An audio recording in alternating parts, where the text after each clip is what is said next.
Hi, Lawrence. How are you? Hi, Laurie. It's been a very busy week in many It's fronts. been a psycho week for me, Lawrence, and Well, it hasn't eased up yet. I think you're Um, trying to stop this I can't tonight. even explain what Facebook has put hoops they've put me through this week just to barely manage to be on my groups and monitor anything and so on. If anyone's been following what's been happening in the group, at least, or on my own Facebook page, I was posting a link a few days ago, simple link like I always do, and I got a message that said you can't post that, and you need to clean your computer because you have malware, and you have to download this Facebook cleaner in order to log into Facebook to protect Facebook and your friends.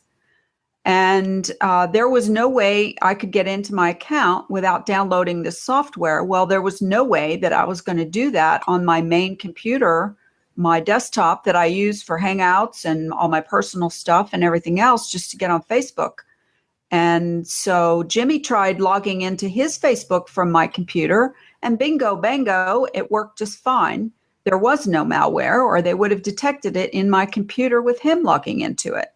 So I went to a different laptop and I was able to log into that just long enough to do a couple of things. And then I went to post a link, and sure enough, it got me on that computer. So as the week has progressed, the last 48, 52 hours, so I'm unable to use any of the computers in my home to get on Facebook. So without downloading this malware cleaner. Well, Jimmy went into the forums to find out all about this cleaner, and hundreds, millions of people have gotten the same message, and most of them were posting a link of some kind that Facebook didn't like at the time that they got the message that they had malware on their computer. Some of the people downloaded the software that's supposed to clean your computer, and the thing hijacked their computer and they can't get it out of there anymore. It's overridden their own security software, which I have top of the line security software. And so they said it goes into your app data folder and gets mixed in with your you know drive, your computer, that your operating system. And so you don't know which one to delete because you can screw up everything. So it's been quite a nightmare. And the only way I've been able to get on Facebook was I had to go out and buy a tablet that has an Android on it.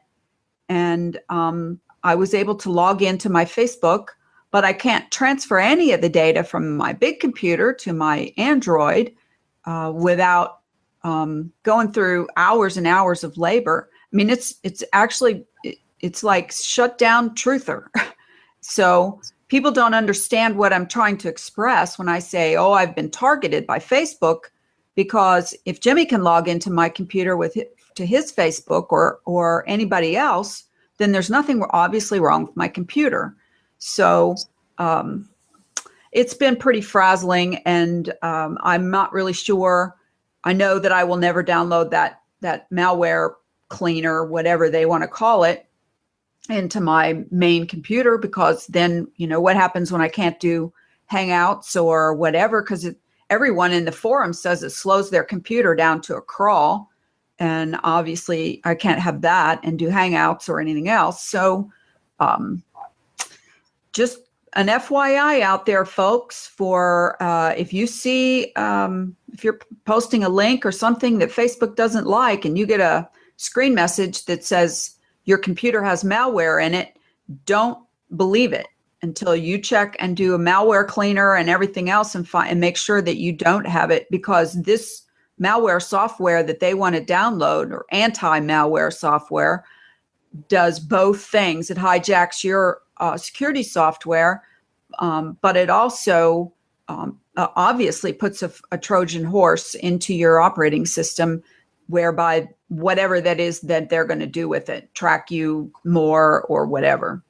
So sorry for being a little frazzled, Lawrence, before this got started. And I'm going to continue to try to get Darren on the show.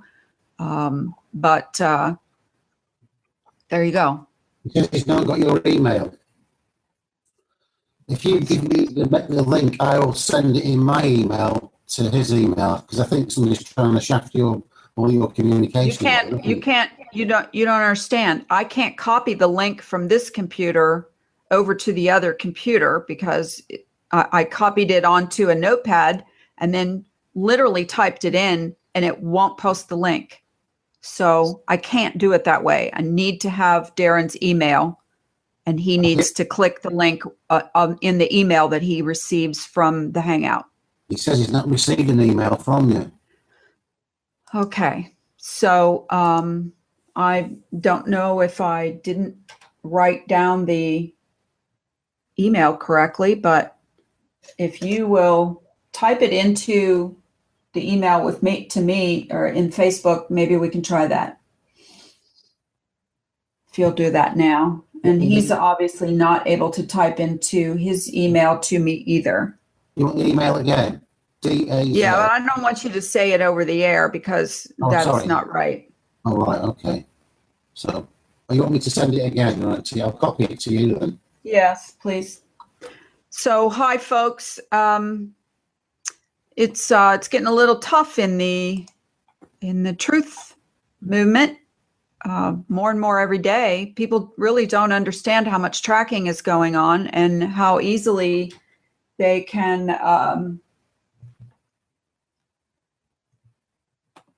I'm refreshing my Facebook, Lawrence, and see. Okay, now that one came through. So let me invite him.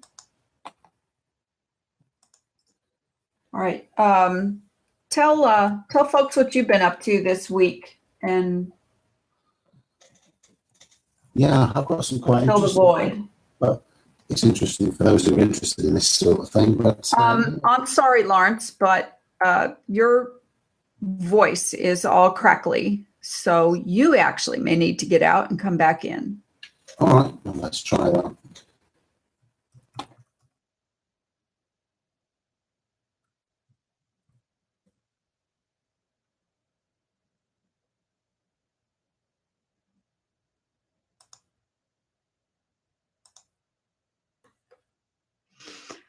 Okay, so one more invite sent out to Darren Nesbitt, and hopefully he gets that. And hi, everybody. And I absolutely, positively don't mean to be Debbie Downer here this week, but it's really getting tough for some people, not everybody. I think it's just slow, systematic, going after one of us after another. And I mean, I've heard other people talk about it, and most times people go, oh, well, they're just thinking they're targeted, but, they really just got some glitches going on. And no, I can testify because fortunately for me, my boyfriend is pretty internet savvy, and he has tried everything to get me into Facebook. I finally tried to open a different account and start all over, and hopefully be on there for a while before they could catch me again. And they want photo ID in order to open a new account these days, and I'm not giving them that either. So I don't know if you all have tried to do that. What I don't understand is every time I turn around, I'm getting friend requests from goofy names that are not real people's names. And you think, how the hell are they opening a Facebook account? With what photo ID are they providing? Or are they opening it under a different name, their own name, and then immediately changing the name? But that sends up an alert to Facebook. So all you got to do is get one time reported and you're out. So, I'm pretty mystified as to what's going on. So let's hope Darren got that email. If you can send him a message and say, I did send another one. I've sent it twice, and that's the correct email address. So, okay, message. One of the things that I want to talk about obviously I titled this hangout, about whatever I called it, doing the proofs or something. And you've posted some things this week that in our Facebook group that have sort of set people on their head a few times. And I'd like for you to talk about some of the questioning that you've been doing. I know that this sets us aside from pretty much everybody in the Facebook in the flat Earth community, because they give us just as much cognitive dissonance about questioning the flat Earth theory, as it were,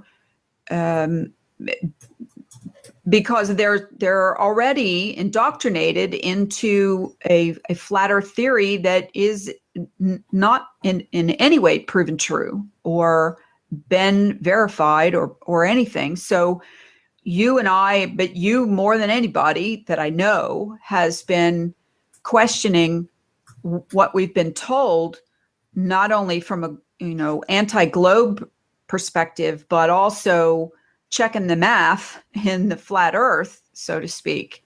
So, yeah, there's been lots, Laurie. So I mean, Jeronism, Globebusters put out a show the other week, and Bob and Jeron, they were back in two for over an hour trying to figure out what curvature should be, and it left everybody very confused, I'm sure. And then Jeron put out another one of his the other day, which probably left people confused again. So I decided to, just explain it all in two simple diagrams to show that the curvature figure that we've been given, 8 inches per mile squared, is just a joke. It's really bad, and thinking about it now, I would say that figure was planted to make us look stupid, because, I mean, think about it. 8 inches per mile squared, if every single mile was 8 inches, it would be a very tiny globe. And, I get the impression what they're trying to do is, let everybody think that the curvature is so insignificant because the globe is so big and we're so tiny that you shouldn't notice it. But it should be absolutely glaringly obvious wherever you are. And I'm just going to try and get these couple of little diagrams I've done. See if I can get them up. There we go. Oh, let's see if I can share that. No. Just a moment.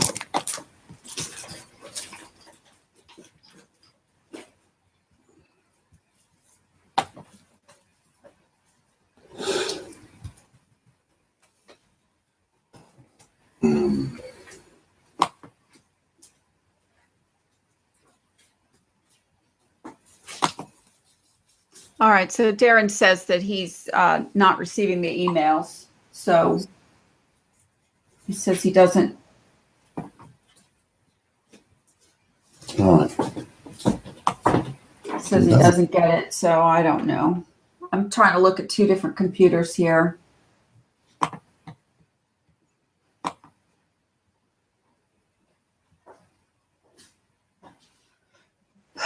Okay. Well, doing the best I can there, Darren. Screen sharing, so that's come up. Are you? Okay. Yeah, you're screen sharing me. Yes, I see it. When you talk, I see it. Go ahead. Right. So, okay. So this is my first little diagram with some comments. Hang on. Sorry, that's the. Okay, so I'll read it out anyway. If we really lived on a spinning ball in the blackness of space, with the North Pole at the top, then the 8 inches per mile squared is completely wrong. This formula, in my humble opinion, is to make it look like curvature would not be observable on a globe-sized Earth over short distances. See my two diagrams below to see that if the globe were real, the average curvature would actually be 3,358 feet per mile. And that would be observable to everybody. You just couldn't miss it. For example, the Bedford level experiment, the fall in elevation over 6 miles, it wouldn't be 8 inches times 6 times 6, which works out at 24 feet. but it would be over 20,000 feet using the average curvature per mile on a globe-sized Earth. I think Mobotham was part of the SIOP on this. Let me just enlarge this diagram, if I can, or enlarge the screen. Screen getting bigger, Laurie? Still there? Yes, I'm here. The screen getting bigger. Yeah, but it's off center. All right, can you see all that? Okay, can you see all the screen? Yes, Just please. about. All right, you can see all the screen. Okay, so if we look at this globe, we've got point A at the North Pole, point B at the equator, and point C, which is the center of the Earth. And point A to point C is the radius of the Earth. So if you were traveling from point A to B over the surface of the Earth, you're going a quarter of a way around the globe, and over that distance of 6,225 miles, over that quarter of the circumference, you're actually going to have a fall in elevation of point A to point C, which is the distance to the center of the Earth, which is the radius. So you're going to fall 3959. Okay, so the fall in elevation from point A to point B is 3959 miles. Now, if you use the 8 inches times the miles squared, the fall in elevation from point A to point B, that's all the maths on it, it works out to 4,893 miles. So it's even incorrect over longer distances. The average curvature of fall in elevation on a globe is radius divided by the quarter of the circumference, 3959 over 6225. That's 0.636 of a mile per mile, or 3358 feet for every mile traveled. Let me just bring this down so I can see the rest of the screen. Oops, that's too big. And move on to the second diagram, if you can find it. Right. That's the first one. Okay.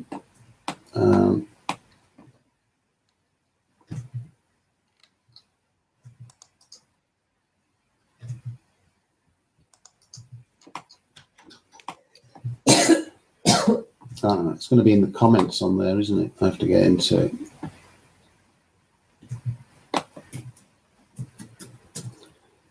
Okay, I'll find the comments. There we go. There's the next one. Let's enlarge that. So this is a demonstration that when they use the curvature formula, they're always assuming that you're starting at the top of the ball, but not everywhere on Earth is at the top of the ball. They're going to be on different places around the ball. But let's assume that we were looking at the measurements from the top of the ball. We were looking at all the way down to the equator and then halfway down to the equator. Let's see how this pans out. So the red line, if you look at the red line on the side of the black line, the North Pole, that's how far the elevation would drop to that distance. So it's halfway across the curvature, but it's not halfway down the radius. It's only a third. So the red line is falling elevation between the North Pole and the halfway point, which is there. The green line is the falling in elevation between halfway between the North Pole and the equator and down to the equator, and it's twice as far. So the fall in elevation from the halfway point to the equator is double that of the North Pole to the halfway point. So the conclusions from that, 8 inches per mile squared is wrong, and the amount of curvature is actually going to vary according to which latitude you're on. So if anybody was going to come up with an accurate equation to calculate the curvature, they're going to have to incorporate longitude and latitude in it, because they all have different levels of actual curvature in terms of the amount of elevation that would fall if you were traveling over a certain distance. Okay, so Lawrence, if you are traveling, it just gets better and better.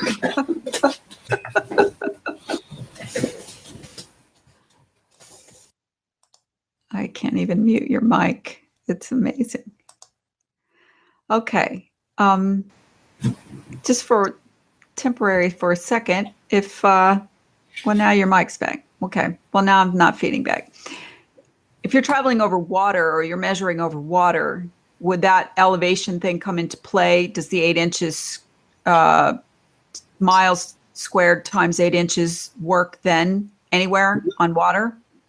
No, it doesn't. It's you know, if you have a look at the maps, let's go back to the globe on this one here, Laurie. Okay, let's go back to the start on this one. So if you look where you are on the globe, you're down here somewhere near point C, aren't you? Sorry, just to the left of where it says point C. You're around Florida, you know, that big basin around Florida.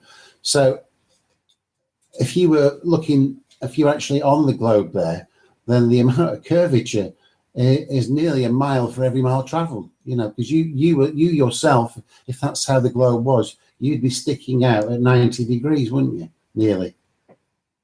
If you could stand up at point C on a ball, yeah. Okay. Yeah.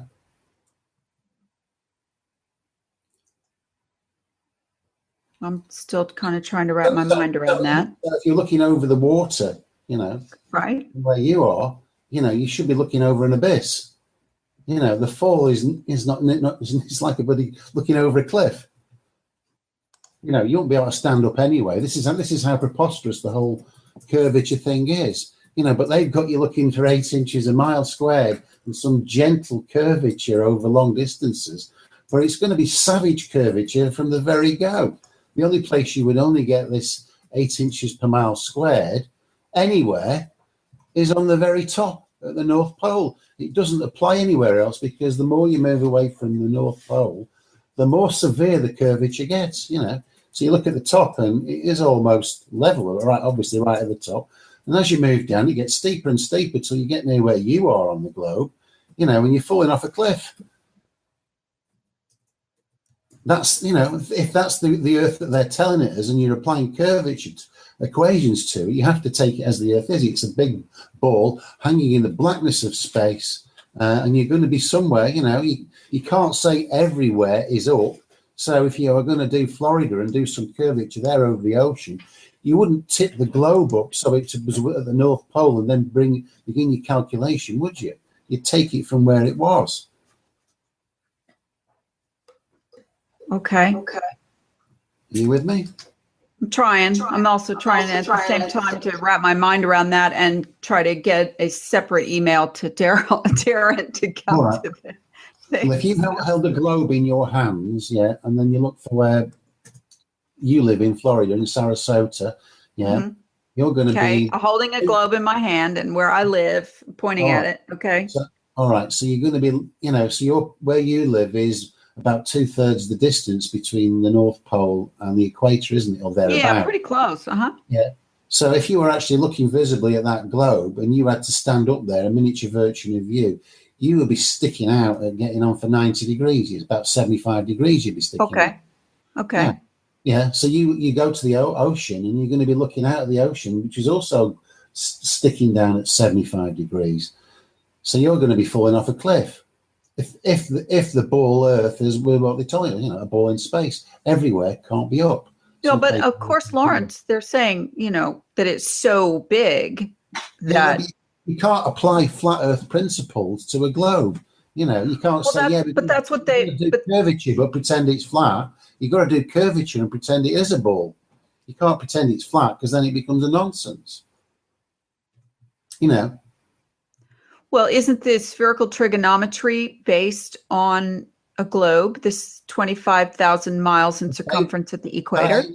Per mile squared probably works for up to a couple of thousand miles. Okay, they say those who have done that math have agreed that it starts to break down at 1,000 miles. So it doesn't even work over. Can't see that far anyway. Later, he's out on that by 1,000 miles. But you can't see You couldn't measure anything past 100 miles from the ground. Well, no, you couldn't. This is all theoretical, but the maths don't work for 8 inches per mile squared anyway. So it's less than, you know, it's you probably cover yourself for, you know, a few thousand miles at the most, and then it'll start becoming coming. Okay, so on. all right. So let's just go with that and say, all right. That's it, Laurie. The curvature for everybody, when they do these curvature equations, they're assuming that you're starting from the North Pole because those figures don't work anywhere else.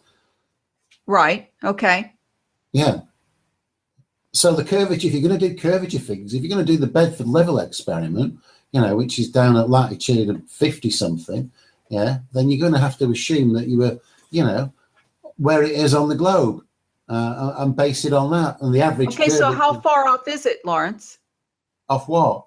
How far off is 8 inches squared? Square the miles times 8 inches. How far off are you saying it is? Over short distances, it's hundreds of times out. If you over short distances. Yeah, it's horribly out. It's not 8 inches per mile. If you were looking at point A to point B on there, yeah, and started marking off individual miles towards point B, the actual fall, and you can see it visually, the fall is 1 mile nearly for every mile travelled, isn't it? If you're at 3 o'clock on that globe, point B. Well, I don't know because you're in my weak area right now, which is math. My brain's not wired for it, sadly. I've got point B at 3 o'clock. Yeah. So okay. If you were there, the fall in the elevation is a sheer drop, so it's a mile for every mile travelled, isn't it? Has to be.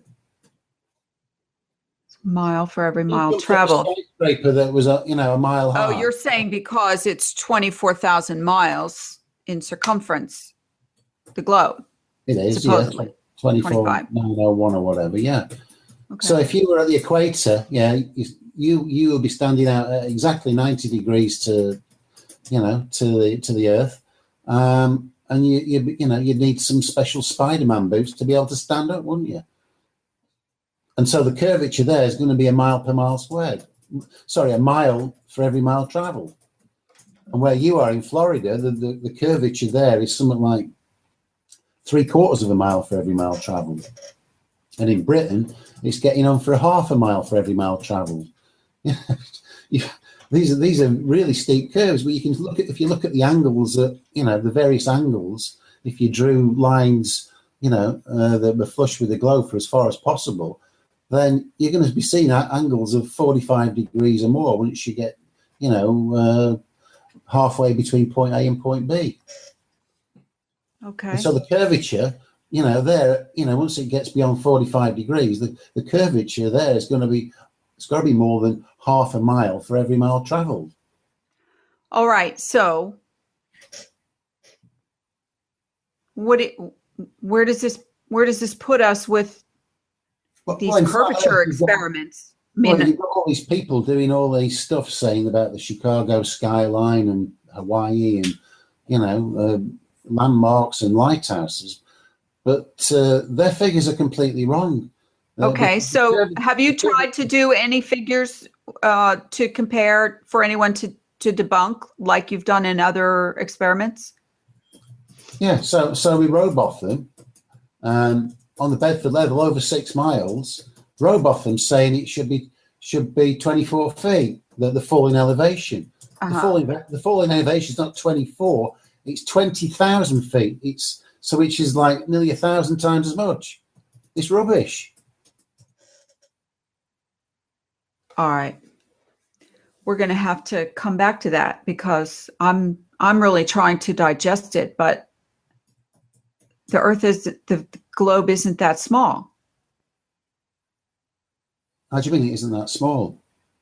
For there to be 20,000 feet of drop in 6 miles. It doesn't matter what the size of the ball is, Laurie. The ball size is, those are the maths for a ball that size, the proper maths. If you went from point A to point B, you're going to have a fall in elevation, of the radius, aren't you? The radius is the distance from the North Pole to the core of the Earth, as in a circle. It's the same distance. And that distance is 3,959 miles, But the distance from point A to point B yeah, is only 6,225. So if you travelled all the way from point A to point B, you're going to have a fall in elevation of the distance to C, aren't you? You know, so it's going to be falling, 0.636 miles for every mile travelled. That's the average. So if you were getting some average figures, looking out over the ocean. All right. So how come you're the only one who sees this, and all these mathematician flat earthers that are making videos right and left about curvature, and engineers and all kinds of people agree that even the CAD programs and computers agree that it's 8 inches per mile squared. Yeah, well, that works for a couple of thousand miles, but it only works from the North Pole. Anywhere else, it doesn't work because the amount of fall in elevation increases progressively as you move away from the North Pole. But people aren't everywhere, isn't the North Pole. The Bedford level experiment would only work at the North Pole. If there was a big canal up there, it wouldn't work anywhere else. Okay. Not with the 8 inches per mile squared. And that's what everybody's doing. They're assuming that on a globe everywhere is up. Well, we tell everywhere isn't up, So, but by the same token, they're using the conventional mathematics, which assumes that every point everywhere starts at the top, at 12 o'clock on a circle, but it doesn't. No. Well, obviously, wherever your starting point is different. Isn't that why they came up with the idea of the oblate spheroid thing? 8 inches per mile squared assumes, that everything's the same all over the globe, but it isn't, unless everywhere was up and everywhere was up. Well, that's why I asked the question over water, which is supposed to be flat everywhere. Anywhere you would start on that surface, okay? Whether you were starting at the water at the North Pole or the water at the equator. Let me finish. The water at the equator or the water at the south end of the sphere looking up, okay, that over water, that's where they came up with this argument about humping math, that makes a hump. There would be a hump, but it would be like 1,000 times bigger. It'd be a huge hump. But, all right. So what you're saying is, at the end of all of this, is that you wouldn't see the curvature regardless, or you would see tons more. What are you saying? Well, the whole thing about curvature is theoretical. But if we were stood on a ball, I would be stood out at about 45 degrees or 50 degrees, and you would be stuck out at the angle that you're, even more acute angle. If we were living on a ball. We all know that, because you can't. If everybody could stand upright on a ball, you'd be able to show me in a sketch, and you can't. Nobody can. It's so obvious. So the curvature is going to be dependent on where you are on the globe, and the closer you get, if you're in the northern hemisphere, the curvature is going to be at the highest as you're approaching the equator, and the shortest at the North Pole. And the reason they've used that point A as the starting point for all curvature equations is so that flat earthers are expecting there to be very gentle curvature wherever you look, but it isn't. It's fierce curvature, and that is part of the psyop. Well, I'm just going to top my coffee up. All right, so well, interesting, because oh my gosh, I think you finally made it here. Oh. Wow. Hi, Laurie. Hi, Daz. Check out this background as well. Okay, so let's work on your tuning in here a little bit since you just joined us. I think you may have your volume just a little bit too loud turned up, so you might turn that down just a little bit. Not my machine, unfortunately. Mine got broke in transit. Okay, that's a little better. Okay. All right. I don't know what you did. Maybe just moving it around. 1, 2, 3, 4. Yeah, welcome. Hiya. Hiya. So Lawrence just got done blowing what little mathematical ability I have out of my head with questioning the curvature mathematics, and now he's off getting coffee. So welcome, and I'm thankful that you finally were tenacious enough to get through here. Was it Yeah. Was it the email that I sent you to The very from my last own one. email that got through? Yeah.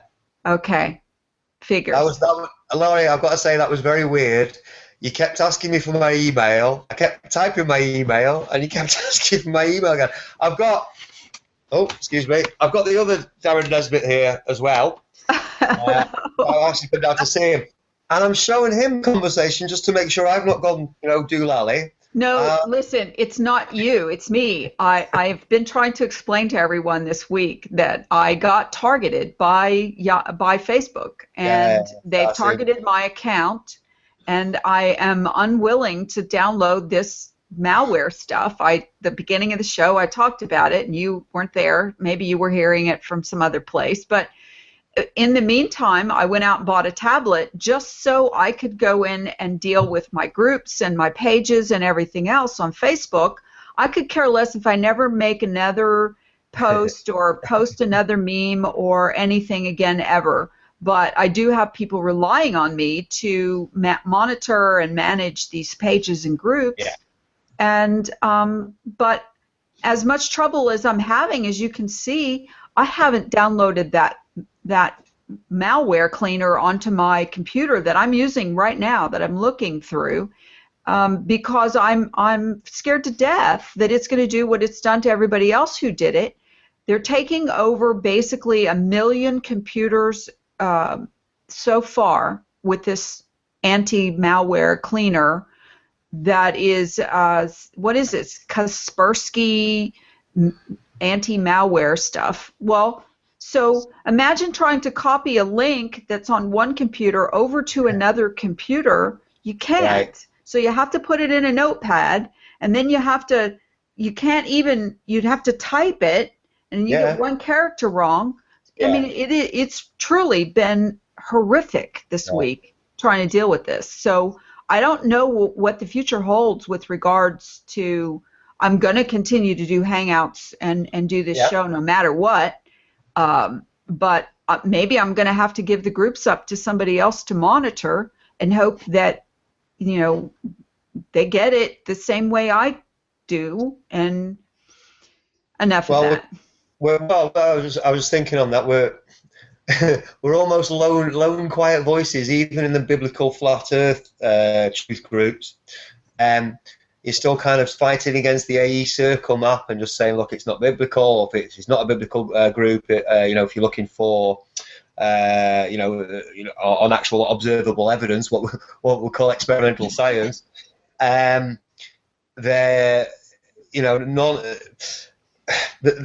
Eric DeBay and Road Bottom stuff and that AE circle map, it's still everywhere. And I know we had about a year, and it's one of the reasons why I started that the New Horizons presentation, not quite off, but in the first 10-15 minutes, I wanted to debunk that flat Earth map, show how it was made, show that it's wrong quite simply, and but people are still using it, and we have these debates. We had one with Dave Moore, like I say, he's a great guy, but people get fixed all the time. And this is what I'm bringing back round full circle. The good thing about the Flat Earth Conspiracy Group, that one, and there's a couple more, is that we stay open. We don't know. All we know is that we're on a fixed plane. We know it's finite in some way, but you can't. It keeps going in all directions. If you like, it loops back on itself somehow, and we don't know how. Sorry, we don't have all the answers because this is brand new stuff, and people are. There's 2 levels. There's the level of people. Well, there's 3 or 4 levels, but just within people who are actually aware that the whole world's a deception. At least 9/11 false flags, occult conspiracy, etc. Am I loud enough? No, you're fine. I'm just adjusting for my own ears.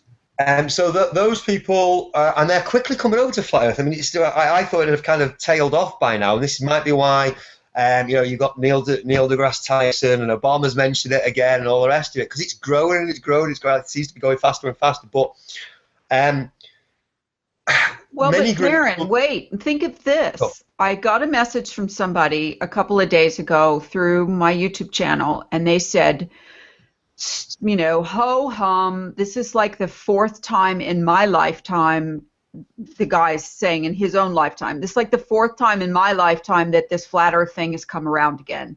And he said every single time it fizzles out, and then, you know, it goes away, and then here it comes again. And he says there's obviously something wrong with the theory of the flat earth, or it would pick up some steam. I mean, there's intelligent people looking at this, and I might have to go ahead and say that if there's any reason I could discern as to why it's failed multiple times before, it's because of the same freaking map and model keeps coming back, and it keeps getting debunked. Well, no wonder. It's rubbish. It is rubbish. It's rubbish. So what people do is they're going to go straight back to the globe again because it makes more sense, and that's true. Well, okay, so here's the other part of it, and this is where you and I probably bumped heads a little bit early on when I first came in, because you had already been involved in flat earth. Both you and Lawrence were ahead of me. And when I came in, I was handed the AE map on a silver platter as the flat earth theory. So until I questioned it my own self, I'll go along to get along, right? I mean, this must be it because all of these people agree. Well, isn't that the classic boo-boo that we all make, that, you know, crowd think, group think?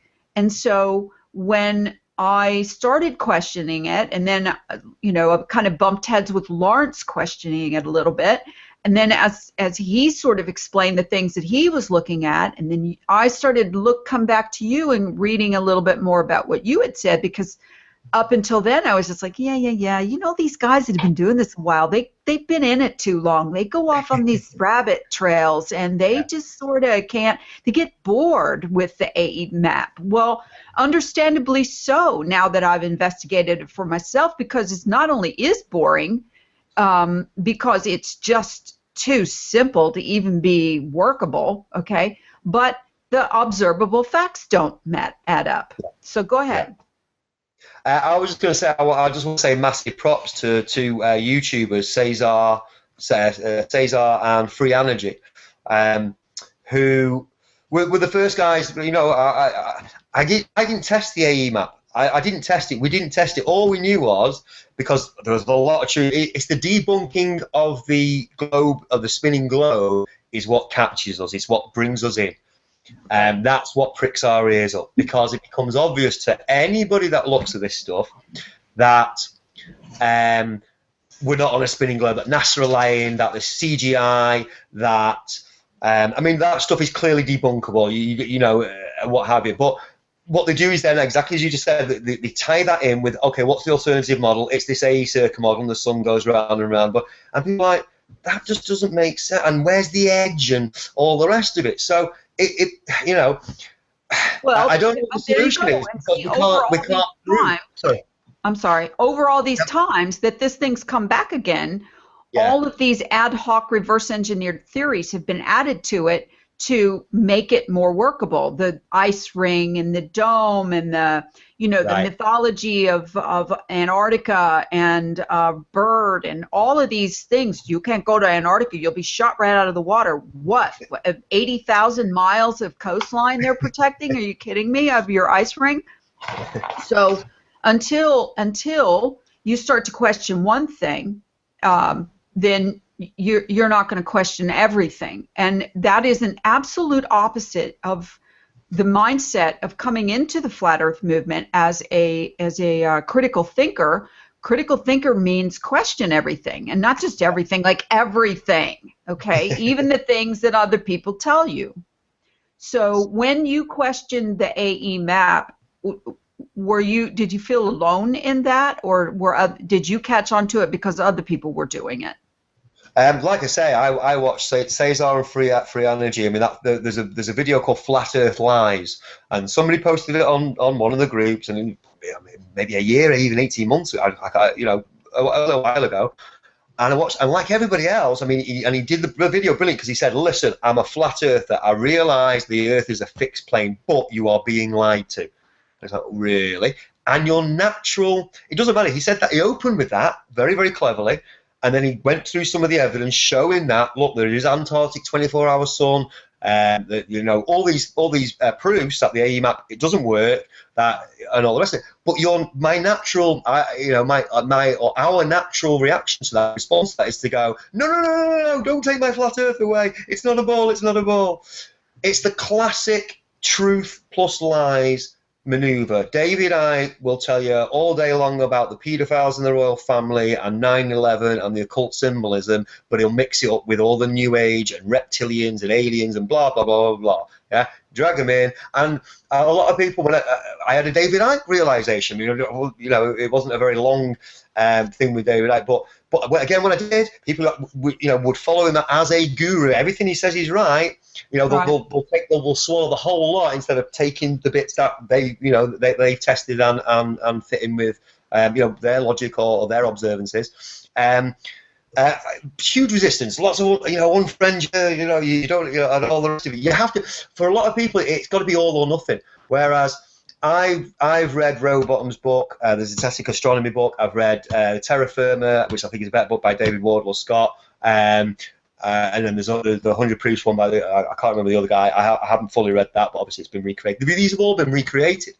I watched a Flat Earth video yesterday. It was just some guy about his awakening, and he tells this story that, oh, nobody had written a book about Flat Earth for a couple of 100 years, and then Dubé came out with one in I'm not kidding. I know. Well, I don't want to be Mr. Flat Earth, and I don't know the people that we like and respect and communicate with are the same. Nobody, we don't want to be a leader, don't want to be I have ideas, let me throw them out there. This is why I think that might not work. Here's what I think might work. Here's an idea, whatever. Made a video and all the rest of it. And take it and run with it and do your own thing. Take it for your own, you know what I mean? Everybody should be doing their own science and doing their own theory. Well, look at it this way. Okay, you have a group of people over here who say, if it doesn't ring true with the Bible, I can't go there. Okay. Mm-hmm. Then you have a group of people over here that says, if it doesn't ring true with the observable facts, I can't go there. Then you take that and this and you put that together, and then you have this, you know, you could keep going. My main thing is no matter what guru says what, okay, question them too. Every single person, because the more confident you sound when you're talking about something, you know, that's one of the reasons why everybody thinks Eric Dubé is such a guru or Mark Sargent such a guru, because they're so smooth and they're so articulate and they're so calm, and your delivery is you know, a storybook almost. It's so perfect, and so they have very little sing voices. Yeah, and I mean, don't even stop for a second and think you might have neuro-linguistic programming being used on you or anything, duh. But at the same time, the idea is that most people, what they don't understand, and Lawrence has said it very eloquently, and I have said it on multiple occasions, if the globe lie wasn't so perfectly done to match all of the observable facts that we see, it wouldn't have sold for hundreds of years. People would have caught on to it a long, long time ago. So whatever the globe is, you have to break it apart bit by bit and make it work for the flat Earth, because the flat Earth is what they built the globe off of. They have taken the observable facts and they have spun them in all these ad hoc ways, like Coriolis effect, gravity. I mean, you could just go on, and the spin and the air, you know, ozone's moving with us and all that kind of stuff to make everything work that wouldn't work once it's questioned, right? Yeah. Okay, Lawrence. Hi, Lawrence. Hi, Daz. Yeah, I mean, just before you came on, I was talking about the curvature equation that we've been given, which it looked like Rowbotham was the first person I saw to use it, and this 6 miles of the Bedford Level Canal, you know, and they're saying there will be a fall in elevation of 24 feet. If you were looking at a globe in the blackness of space and where the UK would be geographically, theoretically on a ball, the actual amount of drop in elevation on over 6 miles will be over 20,000 feet. And yet you've got a group of people going out repeating the Bedford level experiment and using the fraudulent science that they've come up with. 6 miles, 20,000 feet? Absolutely, yeah. Well, if you look where you were, if you looked at the UK on the globe, and you were, excuse me, and you were stood up on that globe, you'd be stood out at an angle of getting on for 45 degrees, wouldn't you?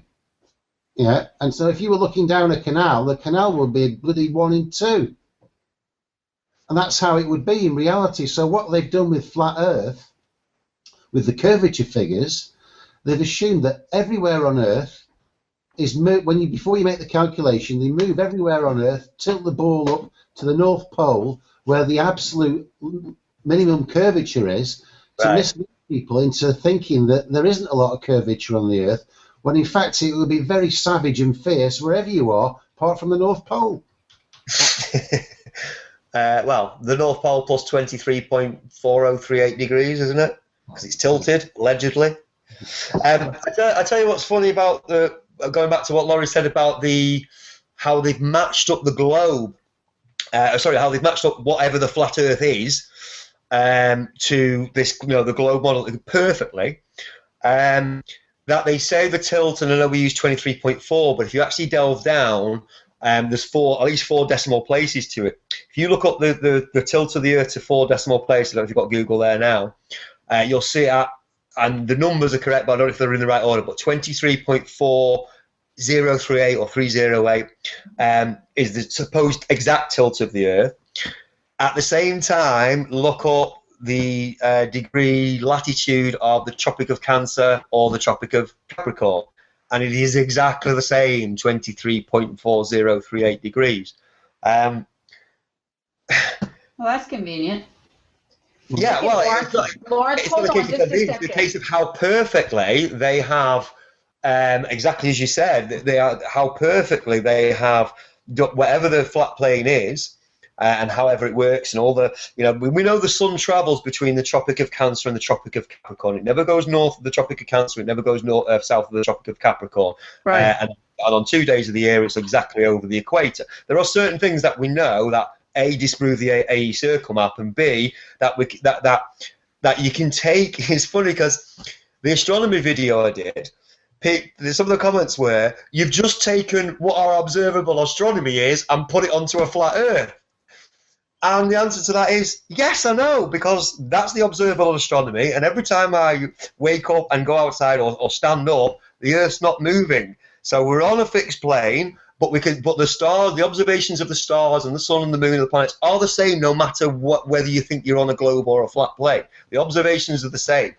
So the criticism that we're taking these observations, i.e. the degrees of latitude of Capricorn Cancer, is how, like I say, it's the genius. It's the genius of the deception. They've taken the degrees that the sun moves between over the equator and said that's the tilt of the Earth. And of course, if you believe that you're on a globe and it's spinning around at 23.4038, then you're going to see the sun at exactly those angles in between those days. They've matched it absolutely perfectly. We still don't know what the movement of the sun is, but the video you posted, I think it was 2 days ago now, on perspective, on how, again, they've got the perspective wrong in their diagrams. The sun doesn't stay level as far as your perspective. It will go down. So is it going in a straight line, or is it circling over us, do you think?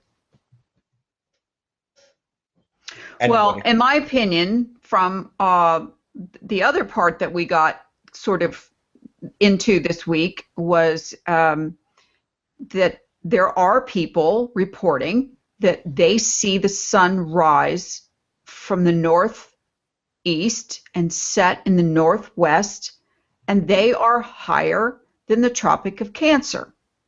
The same thing applies. People say they see the sun south of them, and they're below the Tropic of Capricorn.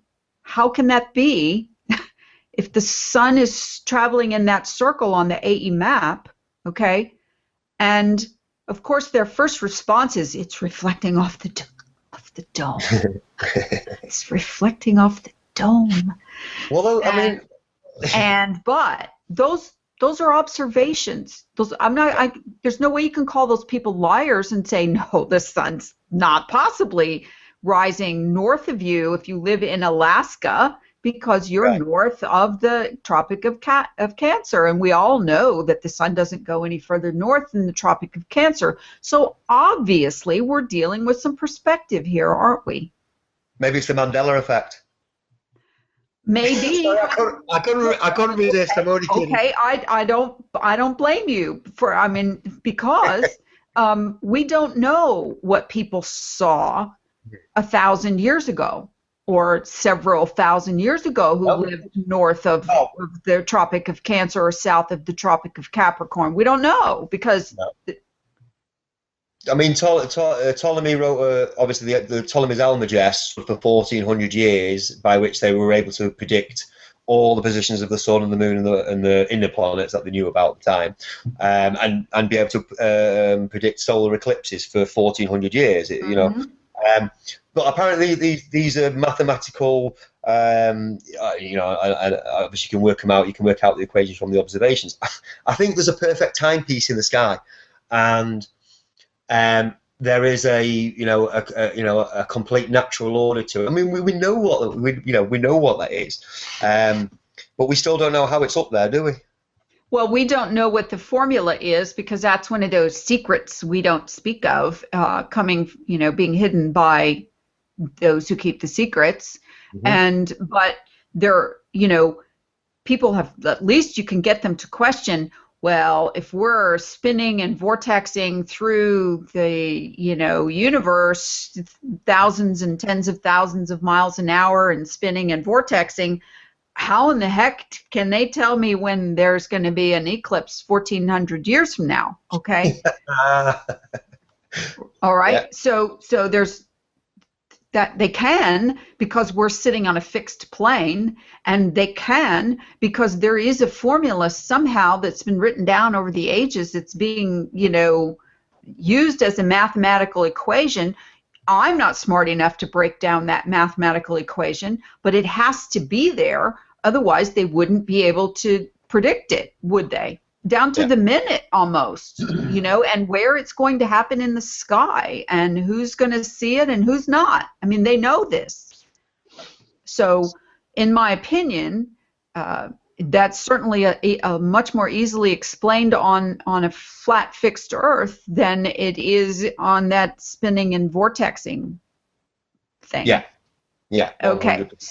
So how do you explain, because you posed the question, do you think the sun is going in a circle over Earth, which couldn't be possible unless when it goes out the one side, it zips around to the other side and it's available for those people to see on the east. So in my opinion, the answer to that is no. There must be, in order for Lawrence's map to work and this theory to work and the observable facts to work, there has to be a time situation where when this, just like on timeanddate.com, when that sun goes off this side, it's already right here. I mean, that's how it works, okay? Yeah. If you want to ha and laugh and giggle and call that the Pac-Man theory, you go right ahead. I don't have a problem with that, because if that's the way it is for you to be able to explain it in your mind, fine.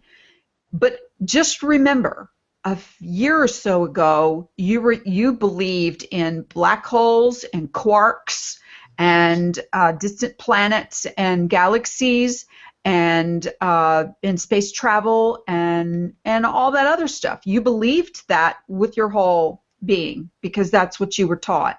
And now that you don't believe that anymore, why is it so hard to believe that there's some other supernatural force at work that makes this system work? People get stuck, don't they? I mean, I was mentioning before about David, but he goes all the way through, and he goes all the way through to the AE circle model, and part of it's hero worship, but also it's laziness as well. It's intellectual laziness. Again, we've been programmed to, That's wrong. Great. I found out that's definitely wrong. Here's another model. Oh, okay, that looks like it works. It's got some fancy graphics and it kind of explains it. And, you know, I have to apologize, I suppose, to a lot of the people who wouldn't go with the flat earth theory, where I was arguing, where I was going, this is why the globe doesn't work. This is why NASA are lying. Look at this evidence and that evidence. They're all going, yeah, but look at this other model. There's something wrong with that. And I would ignore those questions because I hadn't checked it out and I didn't care because it was definitely not a globe. It's definitely not a spinning globe. And this is, look, NASA are lying and blah, blah, blah, blah. And if, if there really is outer space and they really could go to the moon, they'd just do it. They wouldn't bother lying about it. And for the most part, that easy, simple circle map model worked until you really start to dig in and question it. So I apologize myself because I accepted it too as the flat earth model, the flat earth map, okay? But once a number of people start to question it, instead of other people saying, well, let me listen to what they have to say, because I have to admit myself I've been lazy in questioning it, okay? Say that inside your head real quick. I have to admit I've been a little lazy in questioning that map myself. Now, once you hear yourself say that, then you can understand why we don't understand why you get angry when we say your map and model that you have invested in, it is false. It does not exist. It is fake.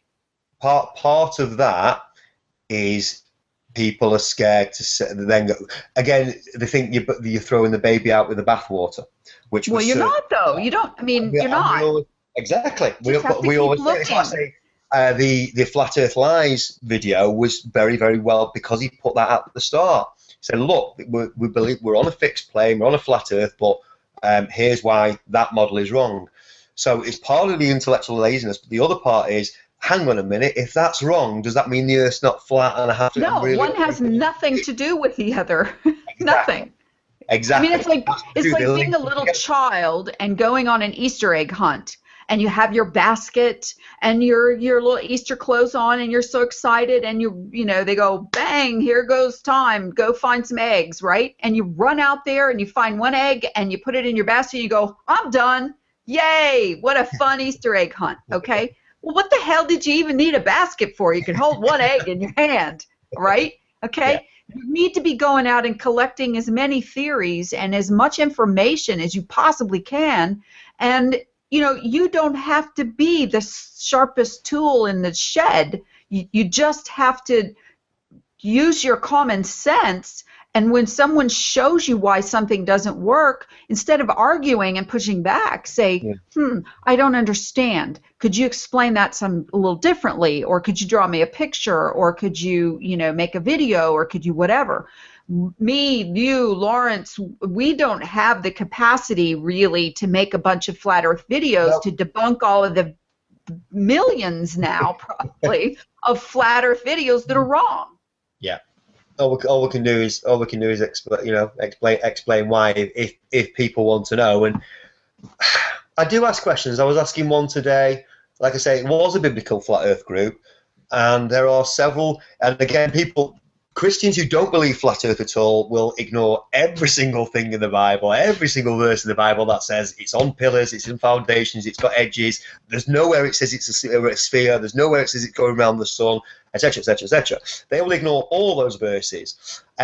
Flat earth biblicists will ignore the verses that say it's got edges, east is as far from west as it's possible to be, it's got four corners, etc., etc., etc. They will ignore just those verses. But either the Bible is the word of God and you are wrong, or the Bible is wrong. Yeah, either the Bible is right and the model is wrong, or the Bible's just slightly wrong. God didn't quite get it right, but the model is absolutely right. Yeah? Well, there isn't even any controversy in the Bible. So if you're making a controversy out of it, it's your fault, okay? Yeah. It's not the Bible's fault that you're thinking you're finding controversy, because, you'll have people that say, you'll say, well, what about what Enoch said about, no, don't even talk about Enoch because that isn't in the King James, Council of Nicaea accepted gospel. And it's like, okay, well, forgive me for bringing up anything outside the Bible. Have you never read any other book? I mean, have you never, we don't get to add any other books to the Bible, just that. If that's all we got to work with, if that were the only book, this might be actually a little easier, because then we could just debate sentence for sentence what the one book says.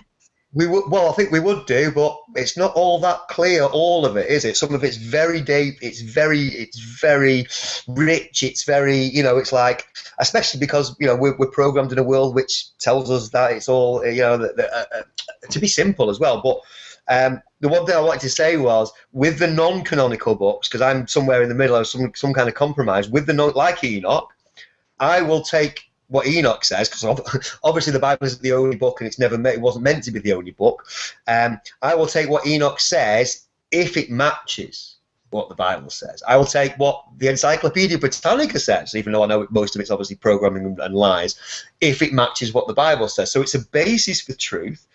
But it's not it's not every science book and every cookery book or every it is the only morality book. But I don't want to get off topic. Well, let me ask you this: Do you think that God intended for it to be argued among Christians, believers of the Bible? Do you think it was the word of God to do that? No. Either this is the word of God. Yeah, and accept it all, or it's, as the rest of the world thinks, it's just a book written by men, and some of it's got, nice stories and what, blah, blah, blah. But we're obviously concentrating on the people. We're talking to flat earthers, you know what I mean? If there are people out there just think we're completely crazy, well, wrong video. But for the flat earthers that get stuck on a model, they've got to realise, because do you want this movement to grow? And it's not in terms of movement. Do you want more people to realise the deceptions of the world? Do you want more people to realise that they'll be being programmed, they are being hypnotised by the telescreen, they're being lied to by the education system, by the whole system? Or do you want to argue amongst yourselves for the next 20 years? You want to be the brightest spark in the, look, you know what I mean? There is a rush to be smart, not to be smart, but to be right, to be clever, to be cool, to be this thing, especially with Facebook and social media. Roger Daltrey said something brilliant last week. He said, I don't know if we're going to make an album. I think they've just done some tours or gigs or whatever. And he said, I'm not going to make an album. Why should I spend £200,000 making a record and then having it shared for free on the internet? Kids these days, they're crazy. They think getting 50,000 likes or 100,000 likes makes their life or whatever. You've got a life to live. You need a house and a car and a wife and a family and all the rest of it. There's this rush to be something or somebody on Facebook and social media. It's pointless. Yeah, this is where they are going to trap us. This is the system. This is the beast system. You will not be able to live on the grid, which is virtually going to be all online, but everything with electrics and everything in your house. You are not going to be able to go on the grid shortly unless you take the mark of the beast. So you were asking before, I don't know where we're going to go with this because of your Facebook problems and the messenger problems that everybody's had. I'll tell you what the answer is: completely offline.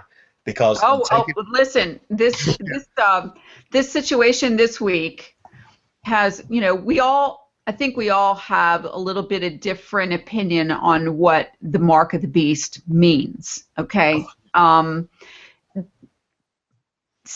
Just having said that, I personally believe the mark of the beast is their system, period. All of it, everything about it. Just being in it.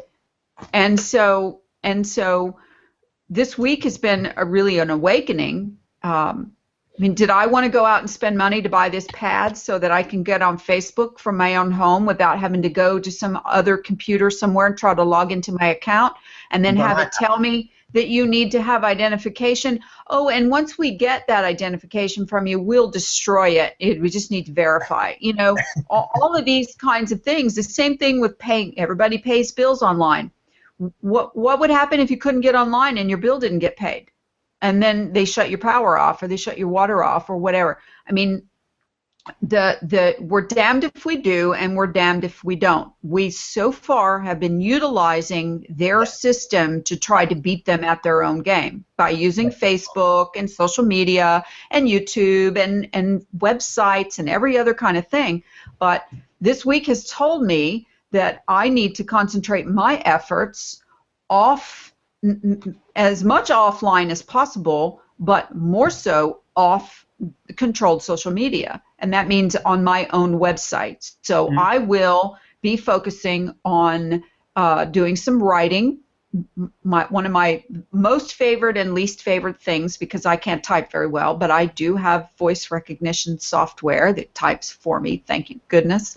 And I will be posting those things direct to my website, and then people can either visit the website, or I'll have somebody post the links to the Facebook groups and pages, and then they can decide to come and read it or not. And the same thing with these YouTube videos. I'll continue to do them. I'll continue to talk about it. But do I care at all if someone thinks that I'm a shill or whatever because I disagree with the accepted model? The main religion. It is a new religion. It's a cult. There's no two ways about it. When everybody agrees on the same thing, but nobody's checked it for truth or veracity, or whether it's a guru telling them to believe what they want because they talk real smooth, or whatever. Then I'm sorry, but that is the definition of a cult. Period. Yeah. I mean, it's funny. A year and a half, 2 years later, and all those criticisms and accusations that people were throwing at us when we first discovered it all, they do ring true. They're all right, and I people should listen more to criticism. It's as simple as that. Nobody has all the answers apart from God, whether you believe God or not. No man on earth or woman has all the answers. They can't have. And will they or not, don't know. I am amazed at the people who, again, may have some awareness of some levels of truth, that go, why does it matter? Why does it matter what shape the earth is? And on one level, I completely agree with them, because the shape of the land and how it actually is doesn't actually matter. What matters is that there is a creator, and it's not all random, and there is an absolute morality, and blah blah blah. But on the other level, those people that say, why does it matter that we've been lied to completely about our origins, that the Earth isn't billions of years old and there's no outer space out there? Are you for real? Are you really saying, why does it matter that the whole world is virtually deception? Every time they show you a globe on the telly, and all the rest of it that was supposed to be spinning around and blah blah blah blah, they're setting us up for some kind of alien deception. I just noticed that I don't pay very much attention to popular culture. Independence Day is coming out again. I've just seen a clip. They came back. Oh, you're kidding. I always knew they'd come back. They're setting everybody up for a fake deception. It may well be that the first beast that rises out of the sea might well be, because we know there's waters above us, might well be an alien deception. Yeah, and wouldn't that unite the world? And there'd be the Messiah for the Jews, and there'd be the Mahdi for the Muslims, and there'd be I can't remember all the right. godheads that are coming down. But a superb, beautiful, and they're going to heal the sick, and they're going to bring fire, and all these things, and the whole world is going to follow. It makes sense. I've just been watching a couple of recently a couple of these alien deception videos, and watching Bill Clinton on late night TV talking about aliens, and then they're pushing so hard against the flat Earth as well, and I really think there are two forces at play here, and they are working through men and women all over the world, and and they're creating as much division and chaos as they possibly can for the purpose of the left foot doesn't know what the right hand's doing, and it's hard enough to get a couple of people to agree anyway on pretty much anything, and Totally. I don't really care. I don't really care whether somebody agrees with me or not, but a lot of people do care whether someone agrees with them or not. And it bothers them that, they're the ones that are, oh, you liberal, or oh, you conservative, or oh, you racist, or whatever all the terms are. And I don't really even care about any of that, really. I keep my mouth shut as much as possible about all of that, because I know how divisive it is. And at the end of the day, and I want to. Lawrence is getting off easy here by not being involved in this conversation. But at the end of the day, well, he has a smoke and some coffee, and then he has more brilliance to come out with. I've got lots of stuff when you're ready, so you two carry on. Okay, at the end of the day, for us to be in a niche like flat earth believers, okay, that's pretty nichey, that's pretty small, okay, and be fighting amongst ourselves even yet, and people say, oh, well, don't fight, can't we all just get along, can't we have a kumbaya moment and everybody be happy because we're awake? Well, how awake are we really when we believe in something already that is just another layer of deception that was implanted in this movement for you to buy into hook, line, and sinker, because they already knew by all of the metadata and algorithms that they've been collecting on you and everyone else for dozens and dozens of years, that you wouldn't really give a rat's butt to get into a whole lot of research about anything. You would just go along to get along, because that's, the newest, latest, hippest kumbaya moment, okay? So sorry if I poop in your post toasties by telling you that your new age, newest belief system is wrong, and that maybe we could get a little better handle on what the flat earth really is if we would all stop believing in this deception, this next layer of deception, and leave our minds open, the same open mind that you used to research flat earth in the first place, okay? Yeah. You didn't know what the map and model were the first time you ever heard about flat earth. Nobody, maybe somebody had it on a T-shirt or a Facebook profile picture, and you saw that and you go, what's that? But if your introduction into flat earth was the flat earth clues, and you were told, well, this is the map of the UN, and this is, whoa, what do you think about that? Look how much it looks like this map. And ooh, look, Must be right. Okay, must be. Oh, look, they were trying to hide this in plain sight, And I mean, come on, are you kidding me? Do they really need to do that? Are you kidding? You don't think they've already had all this planned for? I mean, they put the globe into the deception of the world's beliefs 500 years ago or something. You think they haven't continued to add to their plan all this time? Come on, wake up. Lawrence, I mean, please say something. I've had a rant. Okay. Let me just get the page share again, because I've got a bit more time. We're going back to screen sharing. Here. Classes back in. Hang on. All right, let's see if I can get this page up. This one here. Just bear with me a second. There we go. So here we go. This is the one. This is the one that you like, Laurie. So I want to make that page a bit bigger. Okay. Bring that up a bit. There we go. So I've been looking at time and date. There's a whole wealth of information on time and date. We can assume that this information is accurate because we can check for ourselves when the sunrise and the sunset is where we are. And if lots of people do that and it all checks out, then we can take the information as accurate. So I was just looking at the spring equinox. It'd be the same for the autumn one as well.